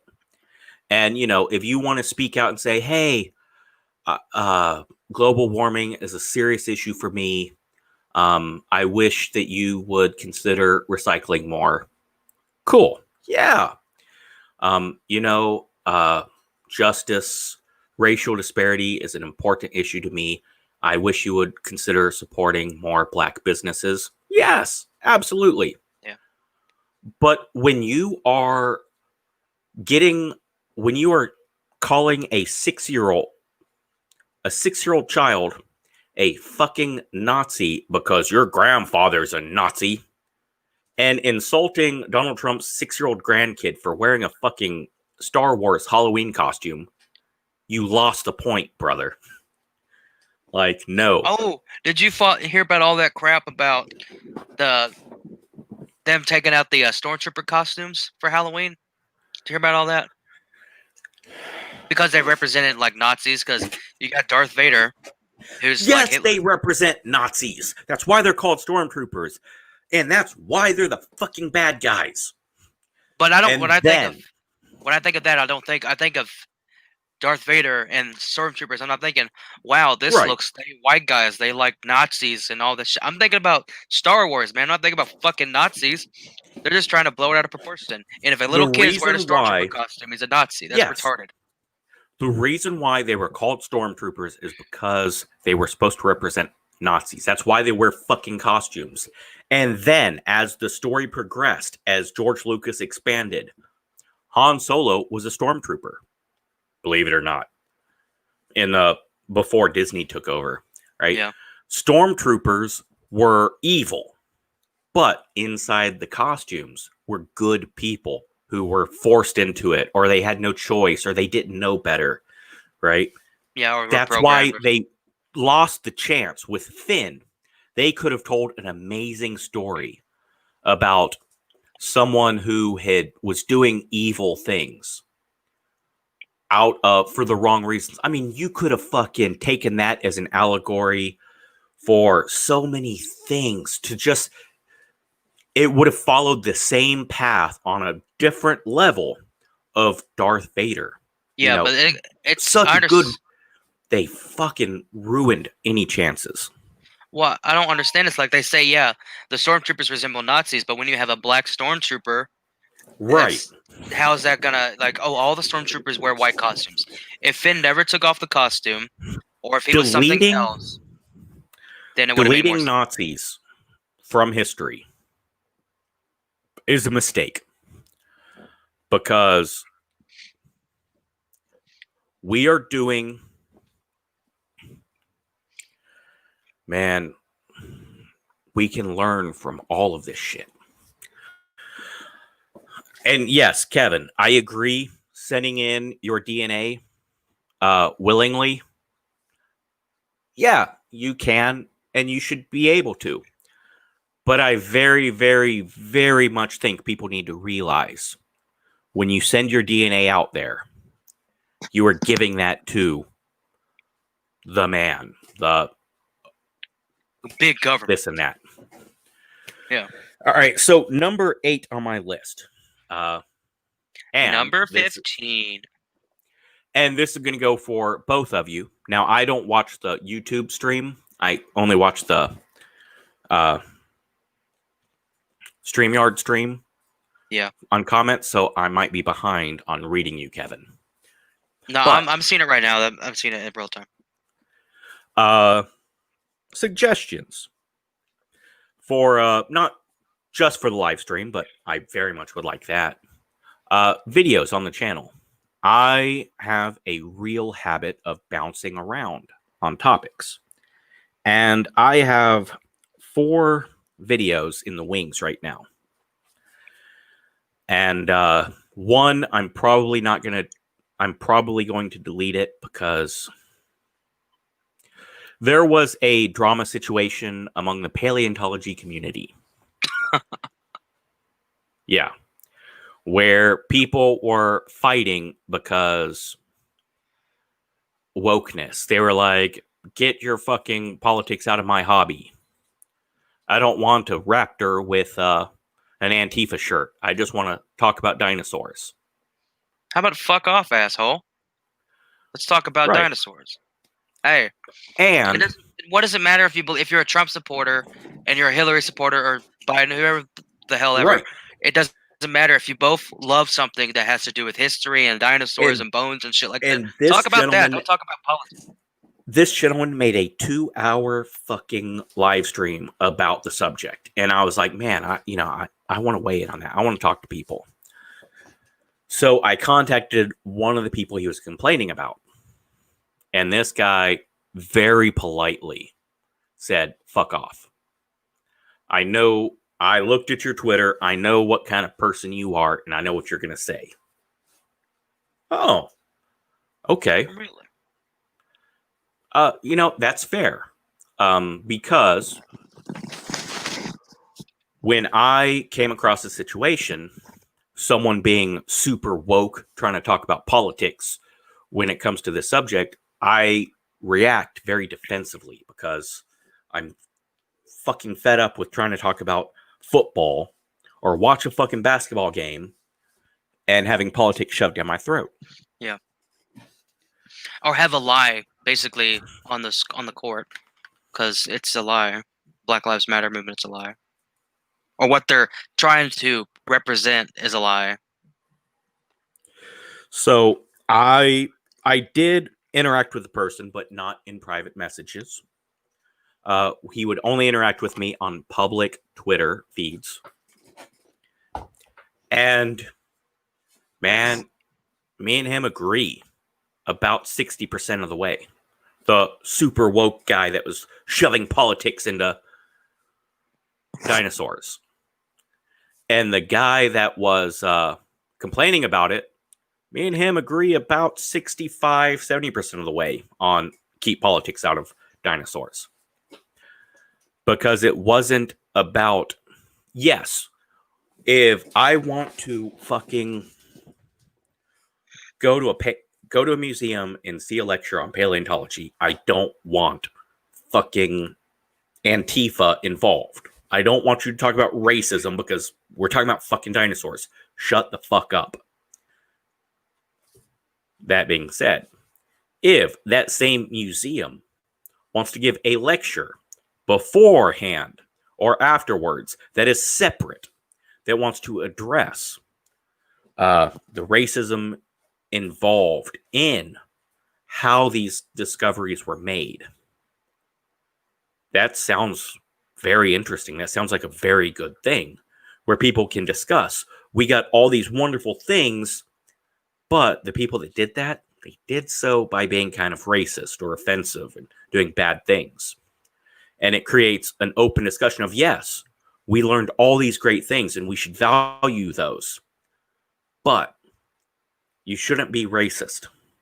And just doing good things doesn't make being racist okay. Yeah, that's a great conversation to have. That's a great lecture to have. And that's a great lecture, absolutely. Just don't mix the two. And the one person was like, no, they shouldn't even have those lectures at the museum. No, you're wrong. They should have those lectures at the museum, and they should have the ability to have those lectures at the museum. Absolutely. But you gotta have the same you gotta have lectures that have no politics, no racism, no wokeness, none of that shit involved. That way I can go to the fucking museum and I can go and listen to that woke speech about, hey, we love dinosaurs, we love all the discoveries. Some racist motherfuckers came up with this stuff. So let's all agree racism's bad. And then be able to go on to the other lecture that doesn't have politics involved. I'm probably not going to publish that video. I've got it recorded, like 12 minutes long. Because I just don't like... I think I'm too mean to both sides. Because I end up saying, stop being a pussy. Let these people talk about their racism. Stop being an asshole. Yeah. Stop being an asshole and stop trying to force your racism into every fucking topic. You trying to shove racism into the conversation about dinosaurs is why the minute I hear someone say, hey, this museum wants to talk about racism and paleontology, I immediately go, fuck you. Keep it out of my hobby. I don't want to hear about racist dinosaurs. So yeah, these two would totally fucking agree with each other if they could just have two separate fucking lectures. More conversations about dinosaurs that everyone loves. But I think I come off as too much of an asshole, and I'm not a paleontologist. I'm not in the paleontology community. Yeah. But I feel like if two paleontologists were in a room, one was a Democrat and one was a Republican, and he said, hey, talk about dinosaurs. But politics come up. That's where it's like, are you kidding me? It's like we can't have a conversation about dinosaurs and, oh, I went here, da-da-da, without saying, oh, are you a Trump supporter? Or you support Hillary or you support Biden or whatever? It shouldn't matter. But yeah, it seems like one guy wants to only talk about dinosaurs, and you shouldn't be able to talk about politics at all. Another guy's like, no, I want to talk about dinosaurs. I just want to also be able to talk about politics. Are you okay with having two different conversations so that people have the option on which one to attend? Yeah. Okay. Hey, are you okay with them having politics conversations and not putting them into all your fucking dinosaur talks? Yeah. then there's no fucking problem. You guys, move the fuck on. Do a 6 o'clock show and do a 6:30 show. That's all we're asking. Yeah. They both wanted the same fucking thing. Yeah. They were just so defensive about stuff. I want to hear about the wall between the American dinosaurs and the Mexican dinosaurs and how it's bad. I want to hear about that. So Kevin is talking about ethno-states, Israel. Now, Kevin, I will be very honest. The minute I hear Israel come up, just like the dinosaur talk, I get defensive because it generally comes from either Israel is perfect and amazing, and if you disagree with Israel on anything, then you are anti-Semitic. And then the other side of Israel is the most evil group of people in the world, evil Jews controlling, and Turner Diaries. I'm assuming Kevin knows what Turner Diaries are. Turner Diaries is an extremely anti-Jewish, very anti-Semitic, very, very well-written, interesting books. Just like Mein Kampf is a very well-written, interesting book. I disavow killing Jews. I disavow blaming Jews for the problems of the world. I support the Jewish faith and those who practice it. So, yeah, when I say Turner Diaries is a very well written, don't fucking come at me with that.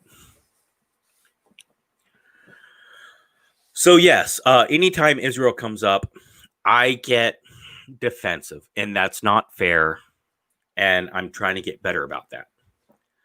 I generally assume someone's on one side or the other.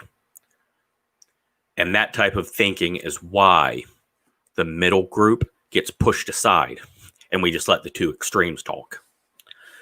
I'm not familiar with ethno-states or DNA purity tests to live in neighborhoods in Israel, but I have no evidence that that's not true.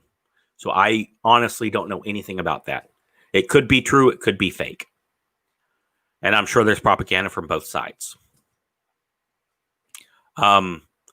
Again, I absolutely am going to... Actually, I'm going to take a note.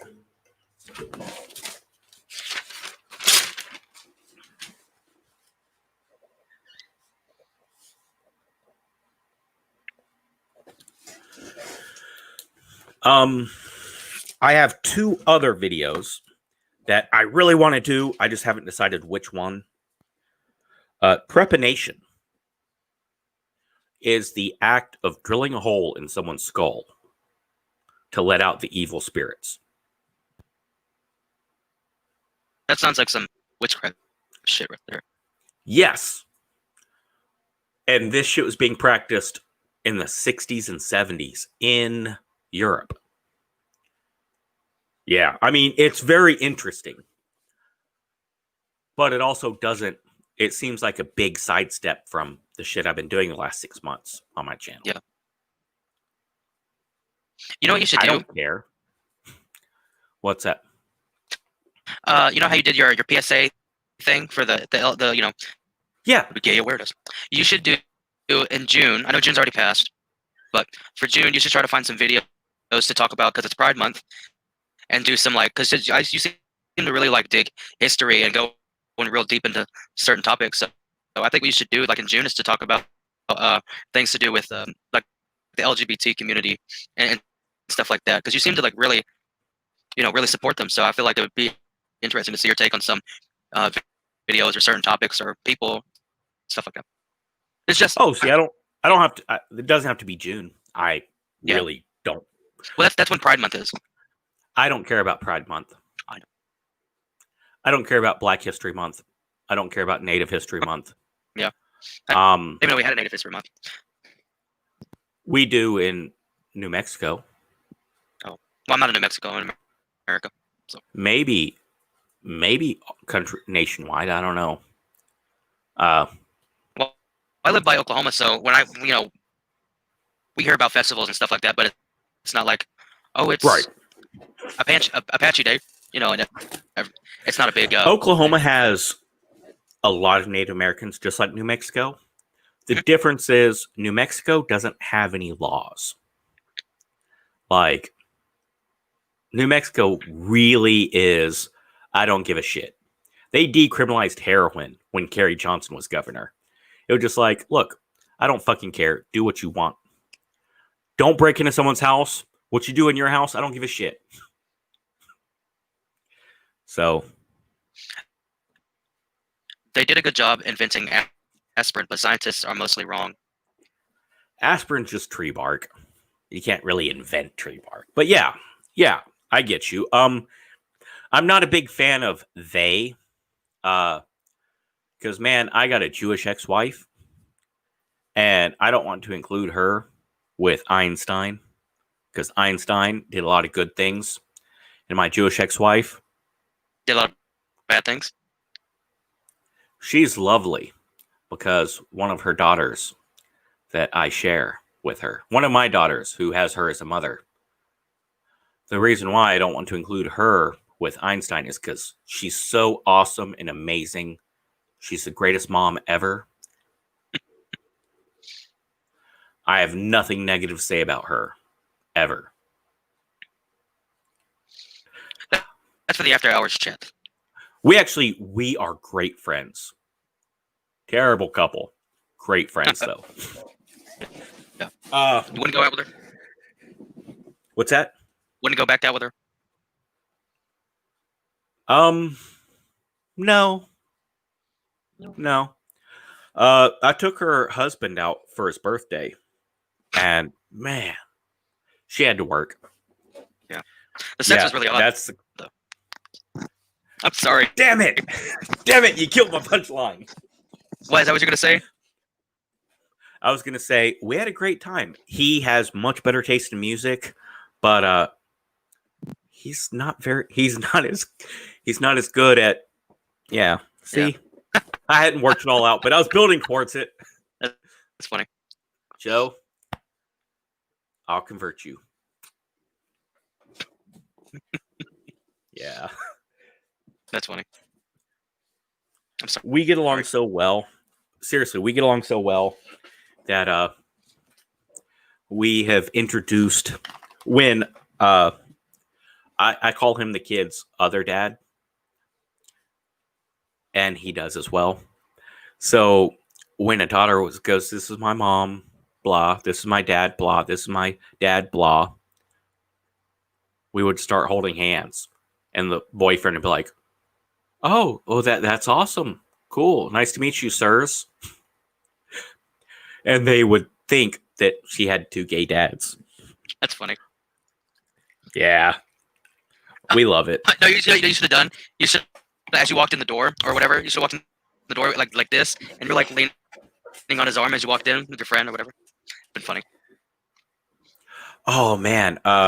There were people over that I didn't know. They were her friends. And I'm like, yeah. They said, it's really great that you guys all get along. I said, oh, yeah, absolutely great. I'm still trying to push for a threesome.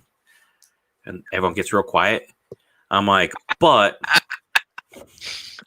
I can't get her out. I can't get her out of the house long enough for it to happen. And everyone goes, he's like losing it, laughing his ass off. She's laughing. And they're like, wait, what the fuck? Gay? Like, they got divorced because he's totally gay and in love with. Nope. Just fun shit. No. Have you ever thought about, like, that sounds weird. Never mind. But have you ever experimented? No. I was a theater major. Yeah. That's an after. I played a husband. I had a gay roommate. Just like a roommate, only gay. He was not nearly as clean and had better music than most roommates. I don't know. I've never had he's the only roommate I've ever had. But I was playing his husband in a show when Uh-huh. we were theater majors. I played a gay dude who was cheating on his husband with a hot redhead. Huh. And he and I would kiss, but we would, like, the audience is this way. And, like, without making lip contact. Because kissing gay, seems. bro. Yeah. I'm just kidding. And I would make out with her. Right. Thank you, Duggan. It's a joke that doesn't play well with most audiences. I would laugh if somebody said that. Ex-wife, husband, Yeah. boyfriend, my girlfriend's right there. Right? And then they're like, yeah, we're just great friends, like to hang out. They said that. I'd be like, I would fucking die. Yeah. That's hilarious. But most people like. But people get the impression that we are trying too hard to be funny to cover up the awkwardness. And that's only because we all very much value each other and we make jokes to cover up the awkwardness. But so my gay husband and I, we're not kissing. And I'm making out with this redhead chick night after night. Well, 6 nights in a row. And she and I hated each other. Fucking hated each other. We got along afterwards. You're a lovely person now, sweetheart. But we hated each other. But yeah, we were like fucking full on third base groping and shit. Oh. And hands and all. But me and him every night was just. Did you grab ass, bro? No. Me and him were very sweet. Oh, but I loved him. Oh yeah. I played with her boobs and ass, and she fucking grabbed me like dry hump. I mean, it was vulgar. But you never went full third base. You never went there. No nudity in the show. Oh. Well, I mean, like out of the show. You never went full anything after. We hated each other. We barely spoke outside the show. But on stage, nice. Eating sperm is cannibalism. Kevin's not a fan. Well, I gotta say, eating sperm might be cannibalism, but I have no problem with people eating my unborn children. The kids I have that are born and raised, motherfuckers don't eat them. And yes, I'm talking to the girls' boyfriends.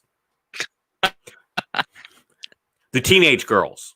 All right, let's not fucking go into little kid stuff. No, eating sperm is cannibalism, but I mean, I like the taste of pineapple, so I have no problem with it. What is it? Drink apple juice? Drink apple juice? I thought it was like pineapple. I don't know. I always heard drink apple juice and it's sweet. I don't know about pineapple juice. I don't know.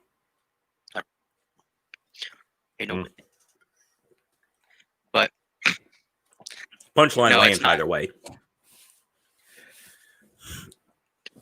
But yeah, the last night, and this was a very serious emotional play, right? Now, my gay husband, we loved each other like siblings, like brothers. So making out with a dude, kissing a dude, just people love it. People don't love it. I'm in the not loving it category. But making out with your brother on top of the gay thing. Let's get it on. Definite not Alabama. But, this is a very emotional play. Yep. And the last night, after I get caught banging the hot redhead and my husband leaves me and everything's falling apart.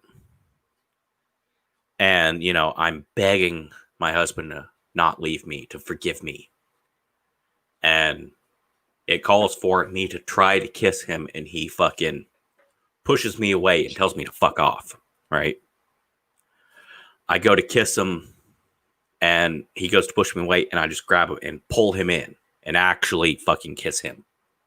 Like a legit only kiss we ever had. Yeah. And he fucking... Was it love? And he pushes me away. And we're both just fucking crying, just bawling, like real fucking tears and emotional stuff. And he storms off, and you know, it's supposed to be like the lights, like there's not supposed to actually be a kiss, right? And it's supposed to be lights when I go to kiss him and he walks off, and lights hang on me for a second, maybe two, and then cut off. But actual fucking kiss, and he pushes me, and I just fall to my fucking knees and reach out. They held the fucking lights on me for a good 7 seconds, and I'm just fucking bawling, just and then lights cut off. Fucking hell, man, that was... Was there any applause? Did people react? Actually, no, there was... It was... We always got standing ovations. That one, it was just silence for like a good 5 seconds after lights turn off. And then everyone's just fucking went crazy in the audience. Then we all came out, right, and did our fucking bows. They just would not fucking stop. Like, it was fucking amazing. It just... But yeah. Yeah. Not attracted to males. But I am absolutely capable of loving a human being. So, I don't know. I guess I'd be like the housewife that has no desire. But yeah, experiment, no. I never really did any of that stuff. Just, man, my brother, we had that fucking just unbelievable moment. And everyone was like, wow, you guys are such a good couple. It's like, thank you. The secret is, we're not actually a couple. Furries are the ones not brave enough to go full necrophilia. Wait a minute. I don't get the furry necrophilia connection. Yeah, me neither. Internet historian did a video on a furry convention. Brilliant. See, this is why I thought a 2-hour window is good. But I'm almost done with my topics. Trepanation. You know, drilling holes in the head, mad science, the invention of cornflakes, Christian Scientists, and man, I mean, there's so many different subjects that I want to write scripts on, but I have a script on Christian Scientists and drilling holes in the head, and I haven't decided which one I want to record next. And if you go back and look at my Star Trek is Rotten and Jerk City videos, that's what I'm talking about. Those are the videos that I enjoyed doing the most. Nice. It's a guy in a World War II outfit aiming his rifle at a bunch of furries. But those are the videos I enjoyed doing the most. And they got shit views compared to reacting to the oral sex demon. I'm sorry. But yeah, what are your suggestions on videos for my channel?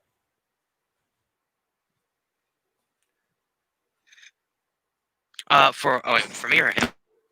Kevin. For me. Okay. Like I said, the whole thing about the talk about the LGBT stuff like that. Yeah. I mean, if you want to do that or not, doesn't matter. But no, I like that. I have struggled writing a script for Stonewall. Oh, I was gonna do something about it, but I decided not to. Right, I was Right. gonna write It's something about it. so, it seems so important and special that, Yeah. talking about it just seems like, well, why do I deserve to talk about it? I'm sorry, that's my feelings, not saying that's yours, but Yeah, but I understand. I have a movie. I have Milk. You know the movie Milk with Sean Penn. yeah, it's all right. I like it. Yeah. Also have. I thought show you a couple of ones that I have. I have Tu Wong Fu. Scariest movie ever made. How? I love Patrick Swayze, but And Drag. he looks like my mother. Not not as pretty. Oh, Not as oh, pretty, but they have the even same prettier. mannerisms. Oh, What's that? I say even prettier. No, my mom's very pretty. She's evil, but she's pretty. Evil woman. She's the most evil human being you would ever meet, while being the kindest, most lovingest person ever. Yeah. I'm gonna make a. Which I hear that I've heard that about myself. Like, yeah, he can be Satan, or he can be John the Baptist. Yeah, but no, I have Kinky that movie. Boots. You gotta fucking watch Kinky, dude. Oh, I don't Kinky like Boots. musicals. I really don't like musicals. To be honest Kinky with you. Boots is not the musical. I thought it was a musical. Well, they made a musical, but Les Miserables, not a musical. Les Mis is a musical. Don't confuse the two. I have Phase one, Furies. I have a Furries have Les six. Mis. I have a Les Miserables tattoo. Oh, okay. Phase one, furries have sex with dogs very often. Phase two, furries have sex with dead dogs. Phase three, furries have wait, hold on. Furries have been known to hunt humans like animals, and with bow and arrow Bow and arrows in the news in the recently. news recently. What? Okay, Kevin. I would suggest watching my PSA on homosexuals. Furries are weird fucking people who are into anthropomorphic sex. Now, people that bang dogs, that's bestiality. Now, a lot of furries are into bestiality. Yes, true. Furries, it's not the same thing as bestiality. So specify, right? It gets a little more specific. Yeah. And having sex with dead dogs, that's necrophiliac. There's Zoophiliac. specific terms for that. Generally, I would say those are Pittsburgh Steelers fans. And then people that would hunt humans, right? Like that's, yes, there are steps. I would be careful about saying all furries, all level 1 in this group are level 4. But yeah, my PSA, I think I may have cut it out, but I do talk about a majority of abuse victims that are children are males, little boys. And a majority of the abusers are males, grown men. And while they don't identify as homosexual, let's be real, there is a larger number of predators and pedophiles in the homosexual community. And it was hidden for a very long time because homosexuals were outsiders and hidden, and they took whatever allies they could get. Now that homosexuals are starting to call out the predators in their communities, it's a good sign that homosexuality has more allies now than they did in the 70s. But that documentary, that PSA, very much connected all homosexuals with the worst of the community. Yeah. So careful not to do that with furries. I know a couple friends who are furries. They don't like dress up or anything, but they identify as furries. I have an amazing, beautiful, fantastic, lovely friend, and she is a furry. Damn it. I just called you a furry. Now I can't plug your channel.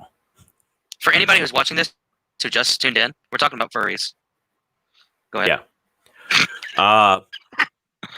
So yeah, not going to plug her channel, not going to out her as a furry.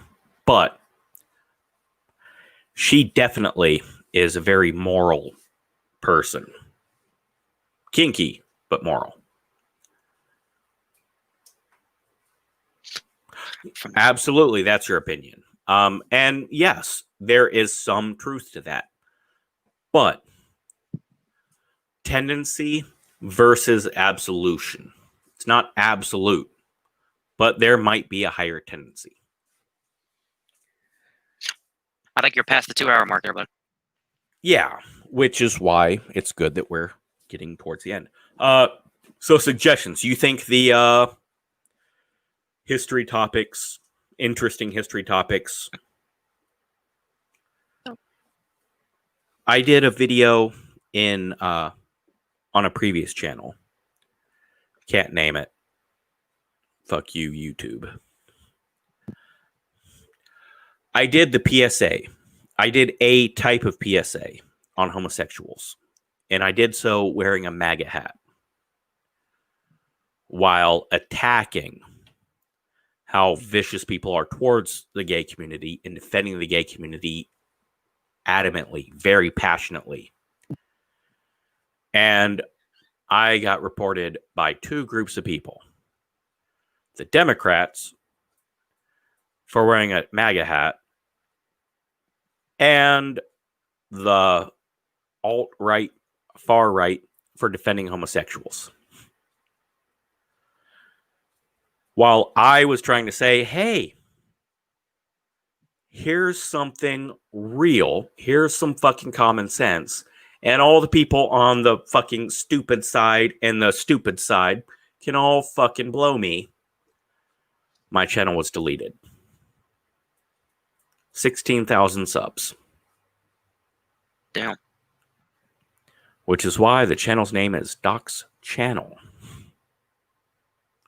Now, that was not a channel owned by me, which means this channel is not in violation of TOS. I was working on a friend's channel and providing content. Okay, YouTube. But yeah, that was my passion project that we put on the channel, and it got us deleted. Shitty. But I had another video on there where it was etymology of the gutter, where I was talking about slurs. The first one, I covered a word that starts with F that describes homosexuals, and a word that starts with K that describes Jews. And I discussed where those words came from and the origins of them and that sort of stuff. And YouTube was fine with that. It got, I got over 300,000 views on that video.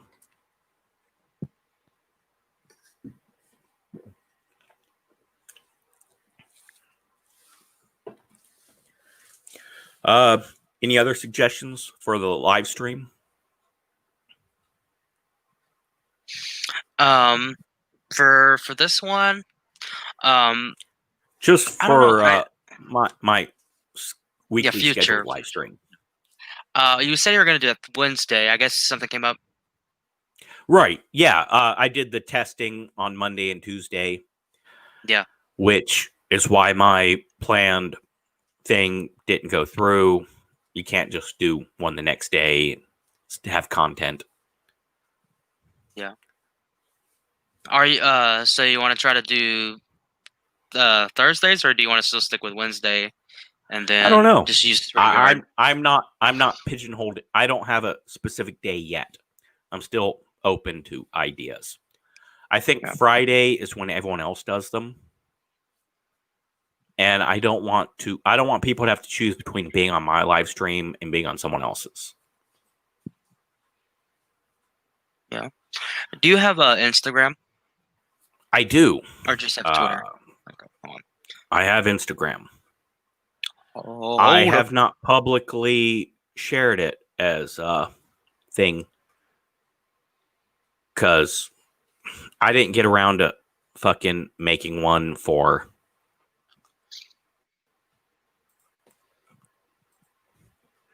Let's see. They have it on a desktop, right? Yeah, they have Instagram on desktop. I mean, you can't upload, No, but yeah, you can see it. You can see everything on there. It's not very good. I like using it on the phone better. It's just like TikTok. They got TikTok on the desktop, but you can post stuff, but you can't take it back. You can't delete it, which is stupid. right. Yeah, I'm just not sure how to send the link. Okay, I sent a link in the private chat. If that gets you to my Instagram, cool. That's the name of it on there. That's the name of the Possibly. I just sent the link. Could be. But yeah, I'm thinking. Originally, I was talking to Shellback about. Just followed you in. Okay, so that did work. Mhm. Initially, I was talking to Shellback about trying to get a weekly one set up. And Wednesday was the day we came up with. That's when he was free. And Shellback's a great dude. Love doing stuff with him. Clicks is who I was trying to schedule things with, and he's a bit flighty at the moment. You're very consistent, and I would absolutely on board with making you a regular one. Yeah, my schedule. Well, once school starts, because I start back on the 17th, so I'll be able to do it more consistently because I won't be working during the week. I'll only be working on the weekends, so it won't be Friday, Saturday, or Sunday, but it could be Wednesday. I might not be on there right away because of school or if something else comes Right. up. So I would say shoot for later, but do when you like maybe 9:30 or 10. Yeah, but that's up to you. I'm not telling you how to do it, but Right. Yeah, I'm I'm just telling saying you it. my situation. But yeah, I would be on your live streams Wednesdays or whatever day you pick. A 'Cause a regular show with a co-host it seems more fun for me. I like it better. Yeah. Than just going through a checklist. It seems to flow different and has a you can have interesting banter between an individual. right. And if I had a regular partner in crime, then they could bring subjects, right? Like instead of me having a list of 10 things to talk about, we do 5 each. When and hopefully when I move down there with my friend, you might have us both on there, and we might do the video talk. fun. Yeah, but that won't be for a while. But no, I mean, if you have pick a day and try to shoot for a later time, yeah, I'm sure I can do it. If something comes up, then I'll let you know. But yeah, just really can't do it on the weekends because of work. So if I'm off, then yeah. But now, all right. So we should schedule a weekly, like your schedule, right? Yeah, that sounds bad. I know. But no, I have all the free time in the world. You have a life and stuff, right? Yeah. So yeah, you schedule something, and we'll either do it as the Bouquet and Brickbats, or we'll come up with something else, and we'll figure out what channel we'll figure. Yeah, like I said, I wanted to do Actually, my yeah, stream. Which I think, like you said, might start that, might do that after this. So yeah, we should try a test run. yeah, just see how it goes. So the news stories. What's your honest opinions, Kevin included, on how I cover the news topics? Well, I mean, I don't feel like you bring your I guess honest opinion about it. You don't like, oh, like if Trump said this, you're not going to be like, oh, that's because he's an idiot. You're just like, context. You want to try to put context behind it. You want to try to be as truthful as possible, as factual as possible, but you don't want to be one-sided about it. Right. You want to I be. mean, I'm not Tim Pool going into very good detail about a subject. I try to, I try to cover it with a few different. I try to, damn it, I try to look at it as though I'm having a conversation at the coffee table with someone. Like, hey, did you see the news on this?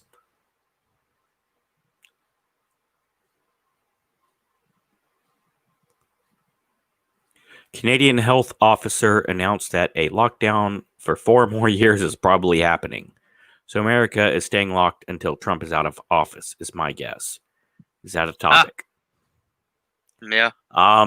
That would very much be a topic. For the next live stream.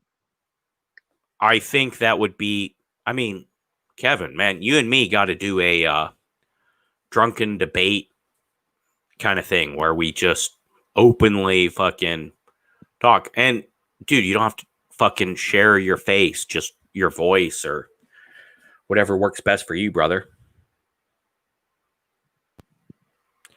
I treat the Constitution. I'm a very deeply religious person. I think my religion is a very private, personal conversation between myself and my deity. So much to the point where I don't even fucking specify things. I think the Constitution is my public religion. I value the first 10 amendments more than most people value their religions. Fuck yeah, Constitution, man. But yeah, I think a lot time limit keeps the thing from going off the rails. I got 2 last things to go over, and I'm going to move past suggestions because that seems to be the slowest and longest one. Mm-hmm. Video creep. That's number 9. Video creep. This motherfucker does movie reviews like you do. Mm-hmm. Yeah. He does live streams. Yeah. Which are entertaining. Yeah, and they're not exactly on topic. No. It's just whatever he wants to talk about. People will talk about things and he's like, oh, he'll go off on a long tangent.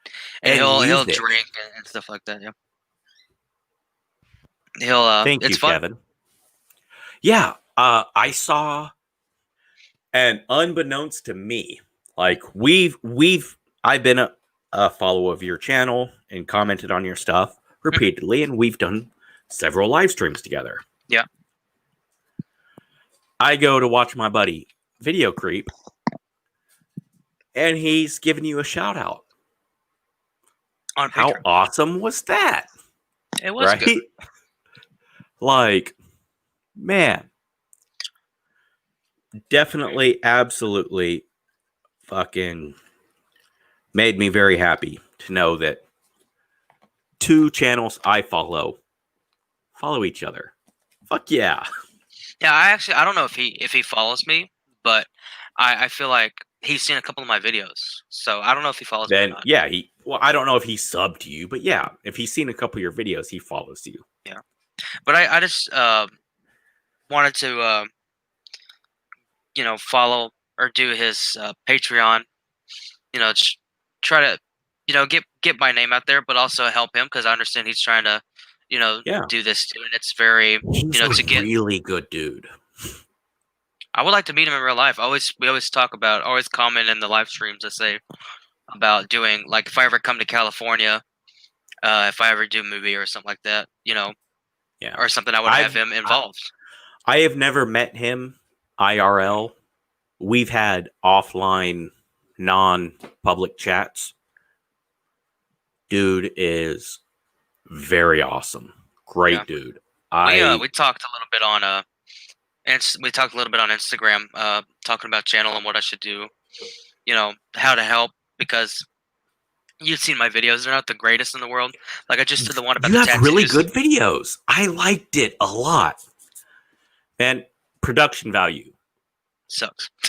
It's fucking YouTube. All right. Yeah, I put time and effort into fucking all this shit. No one gives a shit. I just pull up OBS and watch someone cough up demon semen. And it's my number 2 or 3 highest rated video. demon semen. Oral sex demon. My video, Oral Sex Demon, is I'll have like to look my that up. second or third highest fucking. Yeah. I got like 11,000 views. Yeah, my most viewed video I think on my channel is the one about the Midnight Kiss, which is another horror movie review short that I did on there, and it's the most viewed video, which is weird. You think it'd be like Leprechaun or, and the one under that is the Rest in Peace Max von Sydow. That's the most viewed videos. Not any of my reviews other than the other one, but yeah. Yeah, But that no, was a I sad just day. yeah. And in that video, the audio is really crap, so I apologize. Oh, I So feel you'll you be on hearing that. it. It's like it's bad. I But mean, I mean, it's I told you weird, about right? Like,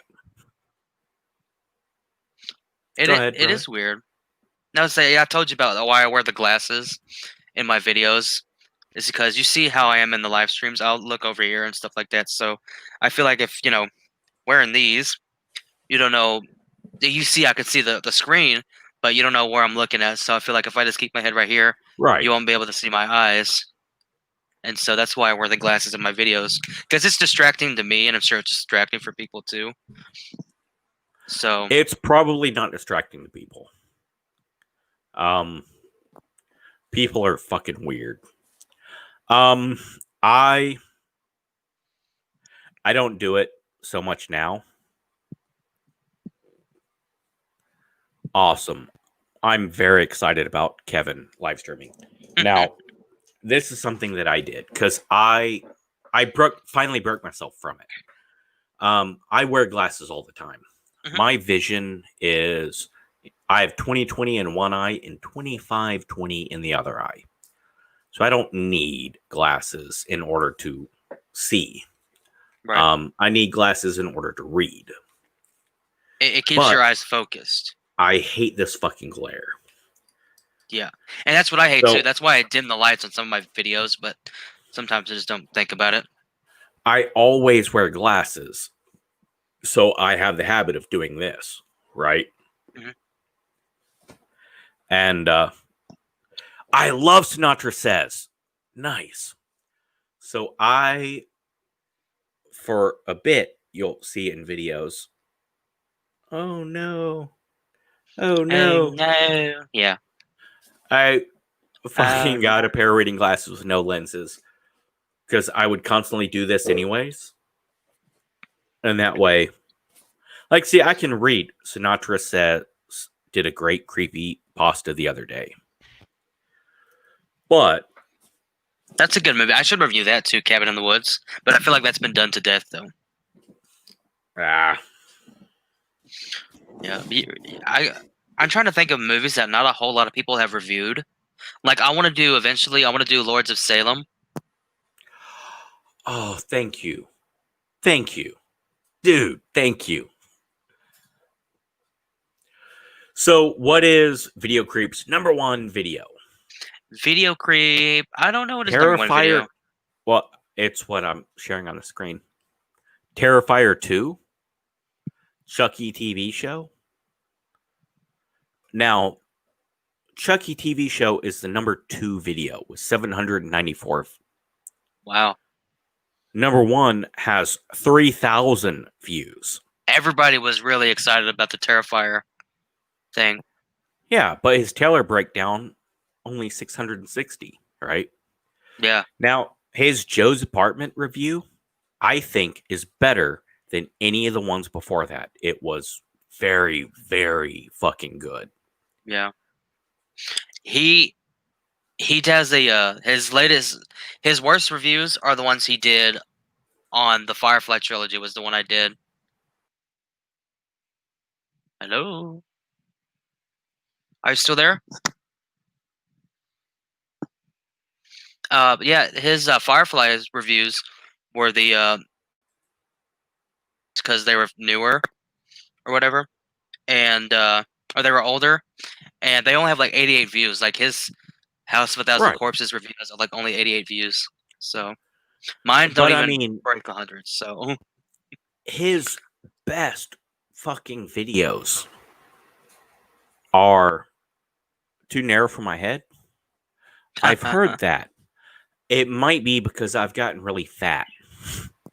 I went from 150 to 180, 190. thick boy. I wish. All my fucking weight goes to my belly. But yeah, his best fucking videos are so far lower in views. Now, Yeah. I hate doing this because it just seems fucking. I just want to say my channel sucks. Absolutely sucks. I've been at it for a bit. I fucking hate when people talk about views, right? I fucking hate when people talk about views because, one, there are great motherfuckers who get no views. And there are fucking asstards that get crazy views. That being said,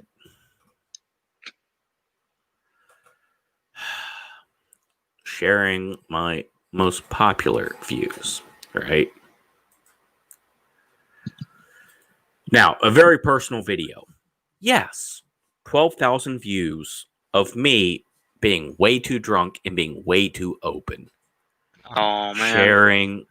I mean, have you seen that one? No, I don't think I have. Oh, you got to watch it. I'm talking about mental health and PTSD. I go through. I've actually not been able to watch it. But Do you like to yeah. watch your own videos? Do you like cringe when you see them? You're like, oh my god. I always cringe when I see them. Me too.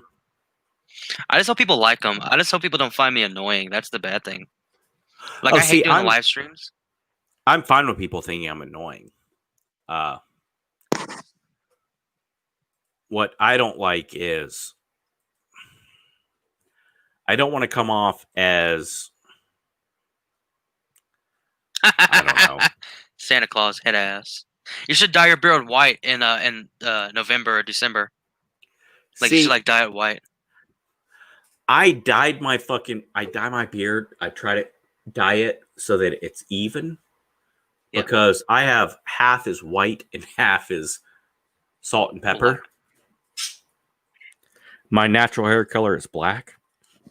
So I try, and I think I do pretty damn good at dyeing it so that it's equally gray. I mean, yes, this is an obvious stripe. And yes, these are obvious stripes. But you got to admit, I'm kicking ass at making it look even while still looking old and gray. Yeah. My dad can grow a pretty big beard, and that's what I want to do. I want to grow like a beard, you know? But I don't know how it would look. That's weird. Because my hair, the way my hair is, it's I don't know. I don't know if I would look good with a beard with like, because a lot of people I know who have beards have like really long hair. That's just weird. So on this very personal video, right?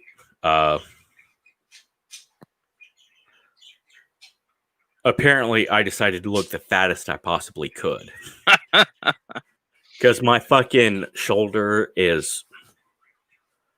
Yeah, so I'm wearing a brace, right? But I'm totally off fucking kilter. So it just makes me look super right? Like I'm just at a weird fucking angle the whole time. You're a thick boy. Yeah. Worst, terribly unappealing video. But ex-Army Pass, huge fucking YouTuber out of the UK. I don't know how the fuck this happened, but he watched it. Sophia, Marsh P, like, okay, that's weird. Thomas, I love Thomas. Thomas is amazing. I fucking pimp for him as much as I can. Terry B, ma'am, if you're out of the hospital, hit me up. Love you. Love your channel. Love our communication. Hope you're okay. I love you so much. Like, this whole fucking thing was... I can't make fun of this. You nailed it. Like, motherfucker. That was awesome. Like, it's not a good, well done. It's not a well done video. It's a drunken, personal, badly done video. But yeah, shit fucking blew up. How many views does it have? 12,000. Wow. I don't even have past 400 views total on my channel. Fuck numbers. Fuck numbers. Fuck numbers. Fuck numbers. Oral Sex Demon. Awful fucking 4-minute video of me watching a fucking video someone else made, just laughing like a moron. 11,000 views. I got drunk and took 3 quizzes and got 5,000 views. Yep. I put in time and effort. I did research. I fucking kicked ass. Covering an article by Lauren Chen, big time person. I made a 21-minute video, and it took me 2 days of research and preparation to get all this shit right. 4.2 thousand views. That's awesome, right? Right? I'm very, very proud of 4.2 thousand views. Right. That is so insanely awesome. But taking the amount of work I put into that and comparing it to getting drunk and watching a recruiting video, 6.5 thousand views. Dr. Fujita, a 20-minute video I did that was... I think it's one of the finest videos on YouTube about the subject. I can't find one better. And it's my number 3 viewed video. Yes, it should be. Jerk City. Very well researched. Very good views. Rotten.com. Passionate about that video. Not so good. A week and a half doing research about the Great Plague of 1666 in London, and how it might compare to the coronavirus and all the lessons we should have learned and how life is I mean, this was so fucking in depth. And it barely beat out I ate spicy potato chips. Do you still have the Tide Pods video on there? Yeah. Did you actually eat a Tide Pod? Dude, have you not watched it? No, I haven't watched it. But I always see it like advertised on your channel. It's like I haven't watched it yet. Yeah, it's my featured video. No. Wait. We can watch it together. I am so fucking proud of this video. Here it is. It's 1 minute long. All right. Okay, cool. Just making sure it shows up.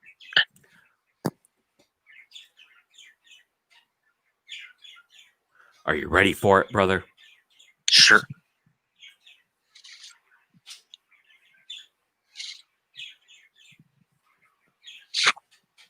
Is there no audio? Damn. Thank you. See, we learn every day.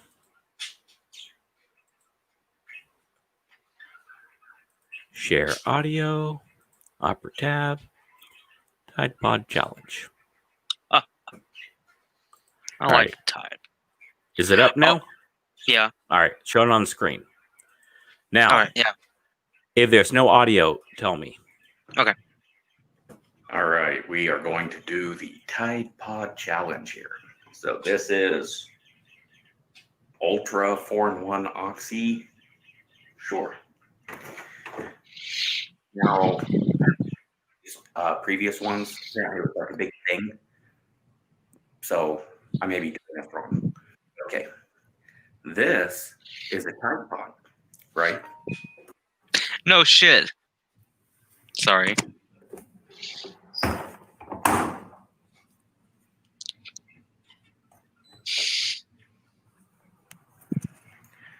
And then depending on what type of washer you have, is what button you hit. Doesn't seem that challenging to me, but that is the Tide Pod challenge. Got us. It's somewhat entertaining for some weird reason. Stupid. Like, that is such a good gag. I thought you were gonna eat a Tide Pod. Right. I know. And I got good fucking views on that. I gotta show you a video that I made. I have another channel. I don't have it anymore. I don't really put anything on it. But I will show you a video that I made.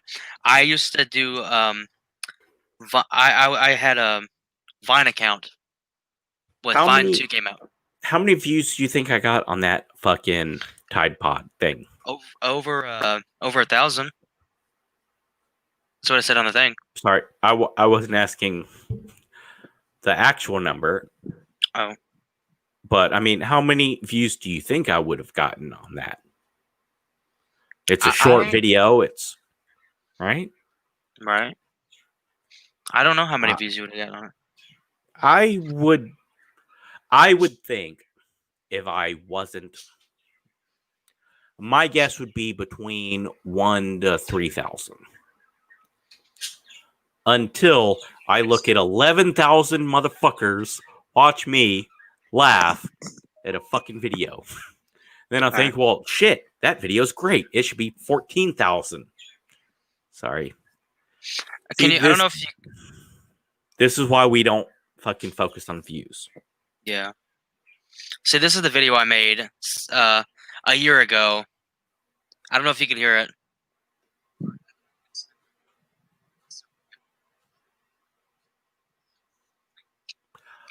Nice. Stupid shit like that. I was just bored one day, and I made it, and I'm like, this would be funny. So I shared it with a friend of mine. He's like, this is retarded, dude. You should take the video down. He literally said that. He posted a comment. I deleted the comment, but he posted a comment and said, this is retarded. You should take it down. They're just like, dude, you didn't have to eat one of them. I didn't do that. But no, yeah, I made that video. That was before I gained a bunch of weight back too. So Here's the question I keep asking myself. Does it cost you money to record the video? No. no, It costs you time. Okay. Do you have time to spare? Yes or no? yeah, Are you going to enjoy doing it? Yes or no? And there you go. The question is whether you upload it or not. I would advise anybody upload it. Upload it. Fuck them. If they don't want to watch it, they can watch one of your other stuff.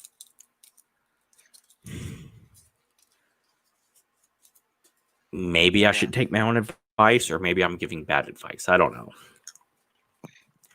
But we have reached the time to end this live stream.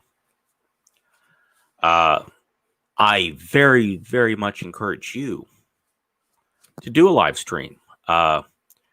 Did you have to make an account on StreamYard to? yeah. I have it up right now. So Okay, cool. So you're prepping. Gotcha. yeah. And Kevin, get a microphone, or you can use your cell phone. I've got a couple people that I do live streams with that only use their cell phones. If that's something you're interested in, hit me up on Twitter or Facebook. You can find the links. Let's set something up. We can do it on your channel. We can do it on mine. I don't care. Absolutely fascinated with your thoughts and opinions. We probably will fight a bunch, but I think it could be fun. You want to see how small I was before I gained my weight back? I mean, you can see in that video. Wow. Yeah.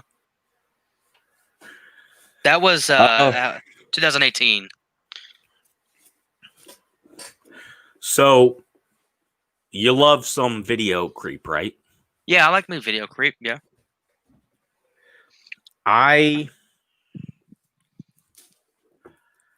Does it seem pretentious that I want to share another channel on every live stream I do? Or Like, what do you mean? like just share a channel that you're into? Like, you say, oh, go subscribe to these people. No, it doesn't seem bad. That's promoting people out there. If they subscribe, they subscribe. If they don't, they don't. You know? Now, I'm not going to subscribe to any just random channel if I actually like their stuff. But I'm not just going to go.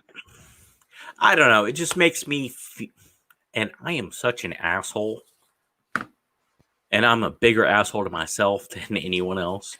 I'm just like, oh, well, let me promote this person. Well, who the fuck am I? Shut up. Fucking hell. So it doesn't come off as pretentious, right? No, it doesn't. I think it's just promoting people out there. Say, hey, this is my friend. They make good videos. Put it out there. If you subscribe, good. If you don't, you don't. That's just the gamble with it. And then just keep promoting it. Keep saying it's good stuff. But you don't have to say, go subscribe to them. They're getting to 1,000 views, or they're getting to 1,000 subscribers or something like that, Don't be like that. Just say, hey, these people make good videos. If you subscribe, don't. It doesn't matter. But the thing that bugs me, and I'm pretty sure it's just me, is, I go and I push and I push and I push and I fucking share someone's shit constantly. And then they reach their goal. And I'm like, yes, awesome. I'm so happy. I worry that they're going to I worry that they're waiting for me to go, hey, by the way, you going to thank me? Because, man, I fucking pimp for someone and share their stuff. And then they go to thank me. I'm like, no, don't, no, please. Fucking hell. I think I'm just really fucking negative on myself. Yeah. But all right. We're gonna end this. I just want to finish up with Kevin. Kevin, I got a fucking Instagram, a fucking Facebook, YouTube, and Twitter, all linked. If you can just send me a message on any of them, I've been told you can send private messages on YouTube. I don't know. Contact me. Let me know what you want to do. If you can't contact me, then just comment on any video and we'll exchange emails. Very much want to work with you, brother. And the amazing, fantastic Splatter Vision. Anyone that's still watching, if you're not subscribed to him, then it's okay that you're too much of a chicken shit to like horror movies. I understand. I You're just basically showed the weak. entire movie on my thing. So You're just a weak, horrible person. You're not grown up enough. Maybe when you grow up, you can subscribe to his channel. Okay? All right. thank you. We're going to end this one. And, brother, if you want to experiment and play around, fucking hit me up. We'll do the after stream. Yeah. All right. And Kevin, Splatter Vision is the channel. There's not going to be any politics, but if you like horror movies with no political stuff, follow them. Actually, follow them even if you, regardless. Fucking sub no matter what. I'm on Instagram. I'm on Twitter. I mean, yeah, I don't do any political video. I don't do like what Doc does. I just put out a video. It's bad, but go watch it. I liked it. But yeah, if you want to join in on the live stream, fucking just jump on his channel there. All right, so everybody, thank you so much. And I am expanding and learning and adopting. I think this is going to be a really good mix between my short, sober-ish video and my super long drunk live streams. And video creep. Dude, live stream. My channel, your channel. Maybe we can talk Splatter into it. I'm already subbed to you, Kevin. And everybody, have a great night. And remember, celery is for pickles. Any other use is Satan trying to steal your soul. Yeah.